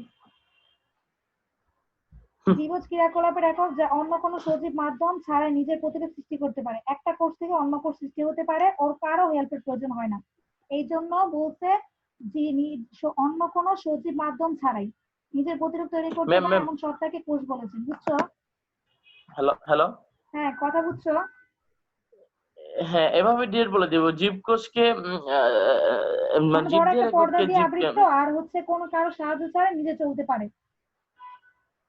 হ্যাঁ এটা বললে হবে না, জীবদের গঠনগত কার্যগত এককে কোষ বলে। হ্যাঁ, এটা বললেও হবে, কিন্তু ওইটা হচ্ছে স্ট্যান্ডার্ড। যদি মনে না থাকে লেখা দিবা, নাম্বার পাবা, নাম্বার পাবা না এরকম না, বুঝছো? এবার দেখো কোষের আচ্ছা। প্রকারভেদ। সকল জীবকোষ একরকম না, এদের গঠনগত পার্থক্য যেমন আছে তেমনি আছে আকৃতি এবং কাজের পার্থক্য। নিউক্লিয়াসের গঠনের উপর ভিত্তি করে কোষ দুই প্রকার। এটা লাগাও, লাইনটা লাগাও। নিউক্লিয়াসের গঠনের উপর ভিত্তি করে কোষ দুই প্রকার, আদি কোষ এবং প্রকৃত কোষ। লাগাইছো? না না, কোন জায়গা থেকে? নিউক্লিয়াসের গঠন থেকে নিউক্লিয়াসের না? গঠনের ভিত্তিতে কোষ দুই প্রকার, আদি কোষ ও প্রকৃতি কোষ। হ্যাঁ, দেখাইছি। তাহলে চলো সামনে আগে। আদি কোষ এর আরেকটা নাম কি বলো তো আমারে? প্রকৃত কোষ। আদি কোষের আরেকটা নাম প্রকৃত কোষ। প্রকৃত কোষ। আদি কোষের নাম হ্যাঁ। হচ্ছে প্রাককেন্দ্রিক কোষ। ও মনোযোগ সরি, কই তোমার? প্রাককেন্দ্রিক কোষ। Shit. তোমার সামনে যে বই আছে আমার ক্যামেরা দেখাও তো। আচ্ছা, দেখাচ্ছি। ওই গেল ক্যামেরা। দেখা যাচ্ছে? হ্যাঁ দেখা যাচ্ছে, বই দেখাও। এই তো গুড। বই দেখাইতেছো? দেখা যাচ্ছে? হ্যাঁ বই দেখাইতেছো। হ্যাঁ, এই যে দেখাইতেছি। গুড, এই যে। এই তো গুড, ভেরি গুড। তাহলে পড়া ধরতেছি পারতেছো না কেন? ওকে। আদি কোষ একটা, প্রকৃতি কোষ অন্যটা। আদি কোষ আর প্রকৃতি কোষ। ম্যামের কথা বুঝছো? হ্যাঁ, বুঝতে পারছি। এবার দেখো, আদি কোষের একটা নাম হচ্ছে কি প্রাককেন্দ্রিক কোষ। আদি কোষের একটা নাম কি প্রাককেন্দ্রিক কোষ। মনে থাকবে তো? এই ধরনের হ্যাঁ। কোষে কোনো আচ্ছা, বইটা সুগঠিত কি জুম নিউক্লিয়াস করা যায়? থাকে না। লাইনটা দাগাও। ম্যাম, একটু জুম করা যাবে? হ্যাঁ অবশ্যই করা যাবে, দাঁড়াও। দেখতেছো এবার? হ্যাঁ, দেখতেছি, বলেন। সুগঠিত নিউক্লিয়াস থাকে না, লাইনটার মধ্যে আন্ডারলাইন করো। করছি। দাগাইছো লাইনটা? করছি ম্যাম। হ্যাঁ হ্যাঁ। এবার দেখো, এই জন্য এদের আদি নিউক্লিয়াস যুক্ত কোষ বলা হয়। তার মানে আদি কোষে আরেকটা নতুন নাম কি পেলাম? আদি নিউক্লিয়াস যুক্ত। আদি নিউক্লিয়াস যুক্ত নিচে দেখো।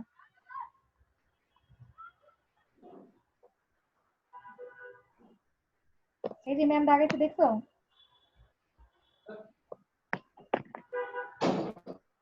আসিফ, আদি হ্যাঁ হ্যাঁ নিউক্লিয়াস হ্যাঁ। যুক্ত শব্দটার মধ্যে ম্যাম দাগাইছি, দেখছো? হ্যাঁ ম্যাম, দেখতে পাইছি। এই তো। চলো আমরা সামনে আগাই। এবার বুঝতে পারছো কেন আদি নিউক্লিয়াস যুক্ত বলা হয়? কারণ ওর কোনো নিউক্লিয়াস নেই। জি, বুঝতে পারছি। গুড। তারপর দেখো, এইসব কোষের নিউক্লিয়াস কোনো পর্দা দিয়ে আবৃত থাকে না, তাই নিউক্লিয় বস্তু সাইটোপ্লাজমে ছড়ানো থাকে। যেহেতু ওর কোনো নিউক্লিয়াস থাকে না, আবার এছাড়া উপরে কোনো পর্দাও থাকে না, তাই একে আদি নিউক্লিয়াস যুক্ত বস্তু বলা হয়। একটা একটা কথা ভাবো, একটা নর্মাল মুরগির কথা ভাবো। আর ধরো ওয়াশ করার পরে চামড়া টামড়া নাই, আমরা বাসায় ওয়াশ করে মুরগি নিয়ে আসি না বাসায়? হ্যাঁ হ্যাঁ। ড্রেসিং করে মুরগি নিয়ে আসি না? ড্রেসিং। হ্যাঁ, ড্রেসিং। এবার জি। দুইটা আলাদা আলাদা ভাবো। যেটা হচ্ছে ড্রেসিং করা মুরগি, ওটা হচ্ছে আদি কোষ। মানে ওর উপরে কোনো চামড়া নাই, কিচ্ছু নাই, বুঝছো? আর মানে যেটা, ফ্রেশ যেটা। হ্যাঁ হ্যাঁ, আর ধরো যেটার উপর চামড়া আছে, পশম আছে, এটা হচ্ছে কি প্রকৃত কোষ। বুঝতে পারছো? জি। কথাটা এভাবে ভাবো। সাইটোপ্লাজমে ছড়ানো ছিটানো থাকে, তার মানে এর যে নিউক্লিয় বস্তু, যেমন এটা প্রোটিন। সাইটোপ্লাজম কাকে বলে? সাইটোপ্লাজম বলতে এটা পুরো একটা আবরণ। আবরণ মানে হচ্ছে ধরো একটা বডি, একটা আমাদের বডির কথা ভাবো। ধরো আমার বডি, আমাদের নর্মাল মানুষের একটা বডি হচ্ছে সাইটোপ্লাজম। ওই যে একটা কথা ভাবো, ড্রেসিং করা মুরগির কথা ভাবো। ড্রেসিং করা মুরগির বডিটা হচ্ছে সাইটোপ্লাজম। আর বডির ভিতরে যে কলিজা, হাড় বা হাড্ডি গুটি থাকে, এগুলো হচ্ছে তার নিউক্লিয় বস্তু। বুঝতে পারছো? আচ্ছা। হ্যাঁ, সাইটোপ্লাজমে কি কোনো সংখ্যা পরীক্ষা আসবে? এটার সংজ্ঞা আছে, এই চ্যাপ্টারে পাবা, সামনে আছে। এটা এটা মোস্ট ইম্পর্টেন্ট একটা শব্দ। আচ্ছা। আর যেটা সংজ্ঞা মুখস্থ করা লাগবে ম্যাম বলে দিব সাথে সাথে, বুঝছো? টেনশন নেই। দেখো, ওকে। যেহেতু এটা পর্দা থাকে না, তুমি একটা কথা ভাবো, তোমার বডির কথা। তোমার বডিতে কোনো, ধরো হঠাৎ করে চামড়া কেটে গেল, রক্ত বের হয়ে যাবে না? হ্যালো, জি।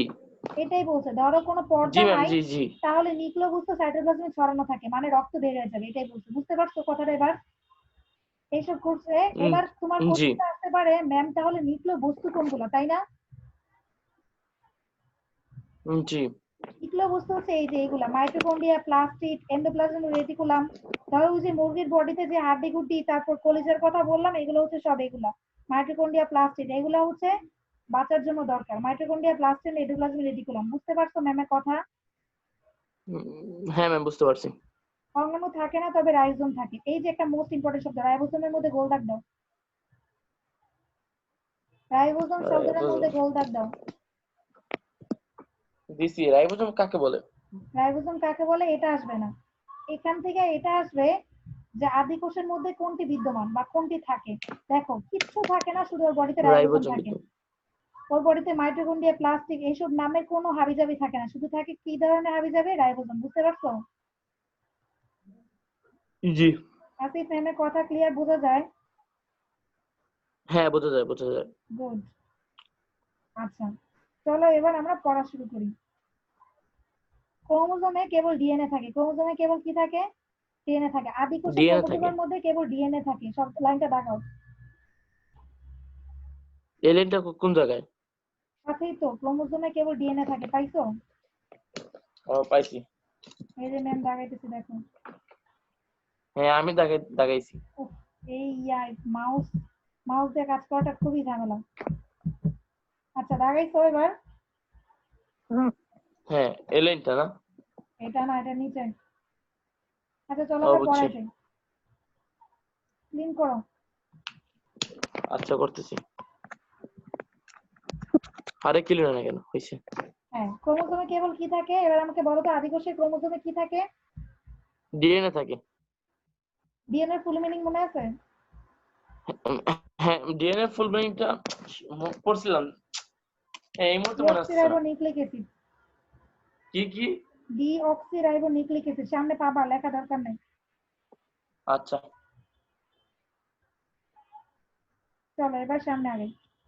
ক্রোমোজোমে কেবল কি থাকে? ডিএনএ থাকে। নীলাভ, সবুজ শৈবাল বা ব্যাকটেরিয়া এই ধরনের কোষ পাওয়া যায়। তার মানে আদি কোষ কাদের থাকে? শব্দটার মধ্যে দাগ দাও, নীলাভ, সবুজ শৈবাল অথবা কই শব্দটা ব্যাকটেরিয়া। কই? দাগ দাও।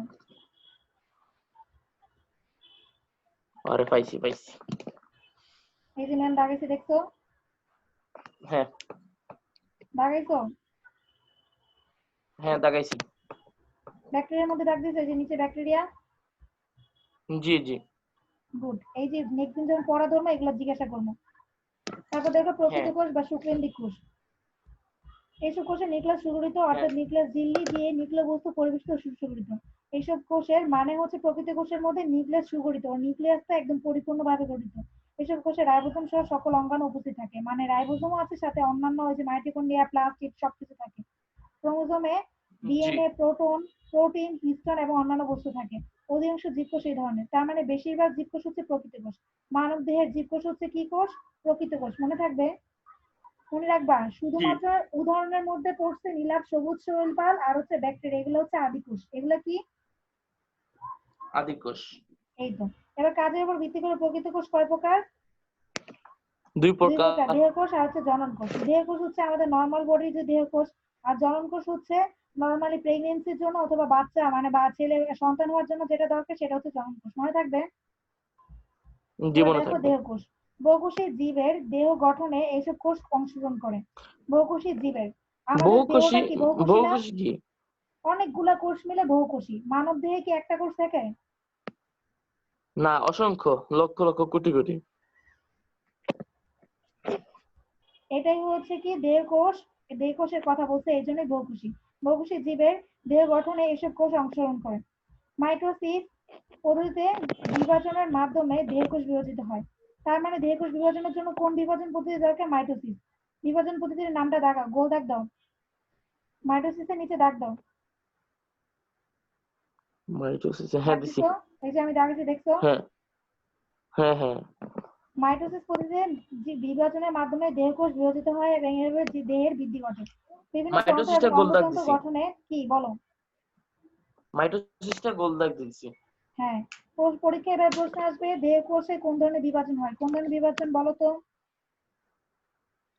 দেহকোষে মাইটোসিস পদ্ধতি বিভাজনের দেহকোষ গুড। বিভাজিত হয়। মনে থাকবে তো? হ্যাঁ, মনে থাকবে। তারপর দেখো কি বলতেছি, বিভাজনের মাধ্যমে দেহকোষ বিভাজিত হয় এবং এভাবে দেহের বৃদ্ধি ঘটে। বিভিন্ন তন্ত্র এবং অঙ্গ প্রত্যঙ্গ গঠনে দেহকোষ অংশগ্রহণ করে। জনন কোষ, যৌন প্রজনন এবং যৌনক্রম দেখা যায় এমন জীবে জননকোষ উৎপাদন হয়। এবার ম্যামের কথা শুনো। বয়ঃসন্ধিকাল সম্পর্কে জানো না? বয়ঃসন্ধিকালে অনেক ধরনের পরিবর্তন দেখা দেয় না আমাদের মধ্যে? হ্যাঁ। এই যে এই পরিবর্তনগুলো যে আসে বা এই থেকে এই সবগুলা পরিবর্তন হচ্ছে জনন কোষের জন্য হয়। বুঝতে পারছো? এই যে একটু আগে আমি বললাম প্রেগন্যান্সির কথা, অথবা যেটা বললাম বাচ্চার, মানে একটা নর্মাল বাচ্চা হওয়ার জন্য যা যা কোষ দরকার, এগুলো হচ্ছে জন্মকোষ। কথা মনে থাকবে ম্যামের? হ্যাঁ মনে থাকবে। শব্দটার নিচে দাগ দাও, যৌন প্রজনন এবং হচ্ছে যৌনক্রম দেখা যায়, এই লাইনটার নিচে দাগ দাও। একটা কথা আসিফ আগেই বলে দিতেছি, আচ্ছা তুমি যেহেতু মেডিকেল টার্ম নিয়ে পড়বা, একটা কথা আগেই মনে রাখবা। মেডিকেল টার্মটা হচ্ছে এরকম, তোমার কোনো কিছু নিয়ে কোনো লজ্জা নাই। আমরা নর্মাল দেখা যায় ছেলে বা মেয়ে বা ক্লাসে যখন একটা চ্যাপ্টার পড়ায়, আগে যেমন তোমরা ছোটবেলায় শারীরিক শিক্ষা বই পড়তে গেলে লজ্জা পাইতা টিচারের সামনে, স্কিপ করে যেতা, তাই না? কিন্তু আমার মতে এসব বিষয় নিয়ে লজ্জা পাওয়ার কিছু নেই, এটা হচ্ছে তোমার পড়ার বিষয়, তুমি শিখবা। আর হ্যাঁ হ্যাঁ এছাড়া তুমি যদি এটা খারাপ ভাবে নাও, খারাপ ভাবে নাও, আর পড়ার বিষয় হিসেবে নিলে, শিক্ষণ হিসেবে নিলে শিক্ষণীয়। এখন আমি তোমাকে পড়াচ্ছি, আমি তোমার শিক্ষক, আমি তোমাকে সবকিছু ডিটেলসে বুঝাবো, যা যা বোঝানোর প্রয়োজন। যদি কোনো কিছু না বুঝো, ম্যামকে ডিরেক্টলি জিজ্ঞাসা করবো, লজ্জা পাওয়ার কোনো কিছু নেই। শুধু একটাই কথা, খারাপ কোনো মিনিং যাবে না, বুঝতে পারছো এবার আমার কথা আসিফ? আচ্ছা আচ্ছা ম্যাম। আমি তোমার ম্যাম, আমি তোমার টিচার, আমি তোমার আচ্ছা ম্যাম বন্ধুর বুঝতে মতো। পারছি। যদি না বুঝো আমাকে ডিরেক্টলি জিজ্ঞাসা করবে, না তুমি যদি অন্য মিনে যাও, এই জন্য আমি তোমাকে আগে বলে নিলাম, ঠিক আছে? আর এই যে জন্মকোষের জন্য কোন ধরনের হ্যাঁ বিভাজন পদ্ধতি প্রয়োজন? বায়োলজিতে একটা প্রবলেম। হ্যাঁ বলো বলো। আচ্ছা হ্যাঁ এই কিছু বলছিলা? বায়োলজিতে এগুলোই সমস্যা। আচ্ছা বলেন পড়েন। লজ্জার কিছু নাই, মেডিকেলে না পড়বা, ম্যাম আরো কিছু অনেক বলি কিছু না, আমি জানতে বলছি হবে। বায়োলজিতে হ্যাঁ এটাই হ্যাঁ সমস্যা। হ্যাঁ হ্যাঁ সেটাই। আচ্ছা দেখো, স্কুলে কিছু জিজ্ঞানো যায় না, প্রশ্ন করা যায় না। না আমার মতে এটা না, আমার মতে হচ্ছে তুমি শিখতে আসছো, তুমি সবকিছু প্রশ্ন করবা যেটা না জানো, কিন্তু খারাপ মিলে না গেলেই হয়, আমরা অন্য মিলে না গেলেই হয়, তাই না? আচ্ছা চলো, তুমি ওকে আমার ম্যাম ছোট হ্যাঁ। ভাইয়ের মতো তুমি আমাকে জিজ্ঞাসা করতেই পারো যদি কোনো সাবজেক্টে পড়ার বিষয়ে যদি কোনো প্রবলেম হয়। আচ্ছা তারপর যাই। দেখো, জনন কোষে কোন পদ্ধতিতে বিভাজন ওকে হয়? ম্যাম। মিয়োসিস পদ্ধতি, বুঝতে পারছো?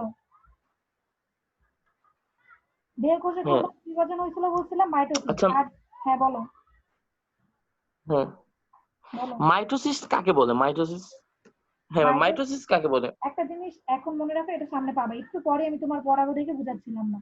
নর্মাল ভাবে ভাবো, অনেকগুলো বিভাজন পদ্ধতি আছে। তুমি একটা আঙুর ফল কাটবা, ইচ্ছা করলে কিন্তু অনেক ভাবে কাটতে পারো, ছোট ছোট করে কাটতে পারো, আবার বড় বড় করে কাটতে পারো। এগুলো হচ্ছে বিভাজন পদ্ধতি। ধরো এরকম অনেকগুলো বিভাজন পদ্ধতির মধ্যে একটা হচ্ছে মাইটোসিস, একটা হচ্ছে মিয়োসিস। মাইটোসিস দরকার হচ্ছে হ্যাঁ দেহকোষ বুঝছি। বিভাজনের জন্য, আর মিয়োসিস দরকার জননকোষ বিভাজনের জন্য। আপাতত এইভাবে পার্থক্যটা বুঝো, ম্যাম এটার সংজ্ঞা সামনে পড়াবো, বুঝতে পারছো? জি আর মিওসিস ম্যাম? মিয়োসিস হচ্ছে এই যে জননকোষ বিভাজনের জন্য দরকার, মানে হচ্ছে এই যে বয়সন্ধিকাল অথবা প্রেগনেন্সি অথবা হচ্ছে বাচ্চা, এই সবকিছু কোন পদ্ধতি বিভাজন হয়? মাতৃকোষের বিভাজনের জন্য মিয়োসিস পদ্ধতি বিভাজন প্রয়োজন। জনন কথাটা যেখানে আসবে সেখানে কোন পদ্ধতি আসবে? মিয়োসিস বিভাজন মিওসিস আসবে, পদ্ধতি। মনে থাকবে? জি মনে থাকবে। জনন মাতৃকোষে বিভাজন ঘটে এবং জননকোষ উৎপন্ন হয়। অপত্য জনন কোষে, অপত্য জনন কোষে ক্রোমোজোমের সংখ্যা মাতৃকোষের ক্রোমোজোম সংখ্যার অর্ধেক। লাইনটা দাগো। লাইনটা বুঝলাম না। বুঝাই দিতেছে, আগে দাগাও। অপত্য। হ্যাঁ দাগাও হ্যাঁ আগে। দাগাইতেছি। লাইনটা পুরোটা দাগাইছো? হ্যাঁ। গুড। এবার এই দেখো কারেন্টই বুঝাইতেছি। আজকে ডিস্টার্ব করে বুঝুন। অপত্য জনন কোষ, ধরো কোষ বারবার বিভাজন হয় না, আমি একটা কলম নিলাম, ধরো বা কলমটা নিয়ে মাঝখানে ভাগ করে দুইটা কলম করে ফেললাম, ঠিক আছে, কেটে। একটা থেকে কয়টা জি হয়েছে? দুইটা হয়েছে না? দুইটা। জি প্রথমে ছিল একটা, এই প্রথমে যে একটা ছিল এটা হচ্ছে মাতৃকোষ। আর এরপরে যে কাইটা দুইটা বানাইছি কলম, এটা এরপরে যে দুইটা হয়ে গেছে এগুলো হচ্ছে অপত্য জনন কোষ। এবার বুঝছো অপত্য জনন কোষ আর মাতৃকোষের মধ্যে পার্থক্য কি? হ্যাঁ বুঝছি। এবার নর্মাল একটা কথা পাবো, একটা কলম রে, একটা কলম ছিল কাইটা দুইটা করছি, একটা থেকে দুইটা হয়েছে, বা দুইটা আগে ছিল একটা এখন হচ্ছে জি। দুইটা। তার মানে কি হয়ে গেছে? এটা দুই ভাগ উম, হয়ে গেছে না? আমি কি হ্যাঁ বলতে হ্যাঁ। পারি না পরে যে দুইটা কলম হয়েছে মানে অপত্য জনন কোষটা মাতৃকোষের অর্ধেক, মানে দুই আগে ছিল একটা, দুই কি একের অর্ধেক না? একটা কি দুইয়ের অর্ধেক না? জি এই লাইনটাই জি বলছে জি। জনন অপত্য জনন কোষ ক্রোমোজোম সংখ্যা মাতৃকোষের ক্রোমোজোম সংখ্যার অর্ধেক। মানে অপত্য যদি হয় দুইটা কলম আর মাতৃ যদি হয় একটা, তার মানে কি দুইটা কলম একটা কলমের অর্ধেক, মানে একটা কলম দুইটা কলমের অর্ধেক। এই লাইনটাই ক্লিয়ার বুঝেছে, বুঝতে পারছো? হ্যাঁ বুঝতে পারছি। মানে প্রথমে একটা ছিল তারপর ভাগ হয়ে দুইটা হয়ে গেছে, এই লাইনটাই বুঝেছে। পুং এবং স্ত্রী জনন হ্যাঁ কোষের মিলিত হয়ে নতুন জীব দেহে দেহ গঠনের সূচনা ঘটে। বলো এবার। হ্যাঁ বুঝছি বুঝছি। এবার দেখো, পুং এবং স্ত্রী জনন কোষের মিলনের ফলে সৃষ্ট এই প্রথম কোষে জাইগোট বলে। বাবা থেকে একটা কোষ আসলো, মায়ের থেকে একটা কোষ আসলো, দুইটা কোষ মিলে জাইগোট গঠন করে। ওই যে আমরা শুক্রাণু ডিম্বাণু বিষয়টা পড়ছি, এটা এখানে বলছে। শুক্রাণু আর ডিম্বাণু মিলে জাইগোট গঠন করে, বুঝতে পারছো? এগুলো তো জন্মই শুনি নাই, জাইগোট কাকে বলে? জাইগোট হচ্ছে এই আমি ধরনের। বলি, তুমি নর্মাল একটা কথা ভাবো, আমি একটা কোষের নাম দিলাম জাইগোট, এটা আগে ভাবো। আচ্ছা, আমাদের সবার যে আচ্ছা ম্যাম, সৃষ্টি, আপনার ওখান থেকে সাউন্ড আসে। আমার হ্যালো, আমার কথাটা কথাটা ক্লিয়ারলি বোঝা শুনতেছো? যায় না, সাউন্ড আসে। এখন ক্লিয়ার শোনো। হ্যাঁ এখন শুন, হ্যাঁ এখন ম্যাম একটা শুনতেছি। কথা বলতেছে, একটা নর্মাল কথা বুঝো। ধরো তুমি একটা কোষ নিলা, জি কোষে একটা নাম দিলা জাইগোট, কোনো কিচ্ছু না, চিনো না জানো না, একটা নাম দিলা জাইগোট। এবার আমি বুঝাচ্ছি জাইগোটটা কি। বাবার থেকে এই যে নর্মালি আমাদের সবার আমরা কি সবাই মায়ের পেটে যখন ছিলাম, তখন কি এরকম বড় ছিলাম? ছিলাম না। সবার সবার না। পাশে একটা ভ্রূণ থেকে সৃষ্টি হয়েছে, আমাদের সবার জন্ম একটা ভ্রূণ থেকে, বুঝতে পারছো? ভ্রূণ বলতে এবার কি বুঝেছে এটা জি বুঝে। বাবার থেকে একটা কোষ আসছে, ওটার নাম শুক্রাণু, ধর একটা কোষের নাম দিলাম শুক্রাণু। মায়ের থেকে একটা কোষ আসছে, ওটার নাম শুক্রাণু। দুইটা কোষ মিলে যুক্ত হয়েছে, একটা নাম, দুইটা শুক্রাণু আর ডিম্বাণু মিলে, দুইটা মিলে একটা কোষ সৃষ্টি হয়েছে। ওই একটা কোষের যে নাম, ওটার নাম দিলাম জাইগোট, বুঝতে পারছো? এই জাইগোটটা আস্তে আস্তে বিভাজনের মাধ্যমে আমাদের জি। বডি সৃষ্টি হয়েছে, আমাদের জন্ম হয়েছে মায়ের পেট থেকে, বুঝতে পারছো এবার জাইগোটটা কি? হ্যাঁ হ্যাঁ বুঝতে পারছি। কথা ক্লিয়ার? হ্যাঁ বুঝতে পারছি। জাইগোট হ্যাঁ বারবার ক্লিয়ার। বিভাজনের মাধ্যমে জীবদেহ গঠন করে, বুঝতে পারছো? এই জাইগোট থেকে পরে হ্যাঁ মানবদেহ বুঝতে পারছি। গঠন সৃষ্টি। এই যে এই পর্যন্ত পড়াইছি, পড়া ক্লিয়ার? জি ক্লিয়ার। এবার বাসার কাজ দিই তোমার বায়োলজি থেকে। এই যে 2 পেজ পরে যে পড়বা, সাথে এই চিত্র দুইটা আঁকবা। এই যে দেখতে পারতেছো চিত্র বাবা, দুইটা? চিত্র দুইটা কিভাবে আঁকবো? চিত্র দুইটা আঁকবা কেমনে মানে, এ বাসায় নিজে আঁকবা। উদ্ভিদের প্রধান ইম্পসিবল এগুলো আঁকা। এই এই পারো না আমার চিত্র চিত্র আঁকতে? আঁকার নাই। তাহলে মেডিকেলে না পড়বা না। কেমনে? মেডিকেলে তো চিত্রই নেই। বায়োলজি চিত্র আঁকো না? এই shit। আমি চিত্র এখন পর্যন্ত আঁকি নাই। মানে কি, বায়োলজি চিত্র আঁকার আগে জানি, এর জন্য সমস্যা। এটা তো ইম্পর্টেন্ট চিত্র, তুমি আচ্ছা অন্তত পক্ষে উদ্ভিদ কোষের চিত্রটা ট্রাই করবা। আর কেন বলছে ক্লাস এইটা আঁকো নাই? কোনটা? এই যে হ্যাঁ এটা উদ্ভিদ আঁকছি। কোষের, হ্যাঁ এটাই আঁকবা। এটা চিত্র হ্যাঁ হ্যাঁ। আঁকা, এই যে সাইডে কিভাবে ইয়া দেওয়া চিহ্নিত করা আছে দেখতেছো? জি। এভাবে চিহ্নিত গুলো পর্যন্ত সুন্দর মতো করবা, পারবা? হ্যাঁ পারবো। এই চিত্রটা আঁকা থাকবে, আর যেই পর্যন্ত পড়া দিচ্ছে এই পর্যন্ত পড়া থাকবে, মনে থাকবে? ওকে মনে থাকবে। তার মানে তোমার পড়া এই পর্যন্তই আজকে, মনে থাকবে পড়া? হ্যাঁ মনে থাকবে। যেহেতু তোমাকে রিডিং পড়াচ্ছে এই জন্য একটু টাইম লাগতেছে, যখন রিডিং শেষ হয়ে যাবে টাইম লাগবে না। আর যেহেতু বুঝতেই পারতেছো একদম ধইরা ধইরা লাইন টু লাইন বুঝাচ্ছি, এই জন্য একটু টাইম লাগতেছে, ঠিক আছে? জি জি। কথা ক্লিয়ার ম্যামের? হ্যাঁ ক্লিয়ার। আচ্ছা ঠিক আছে।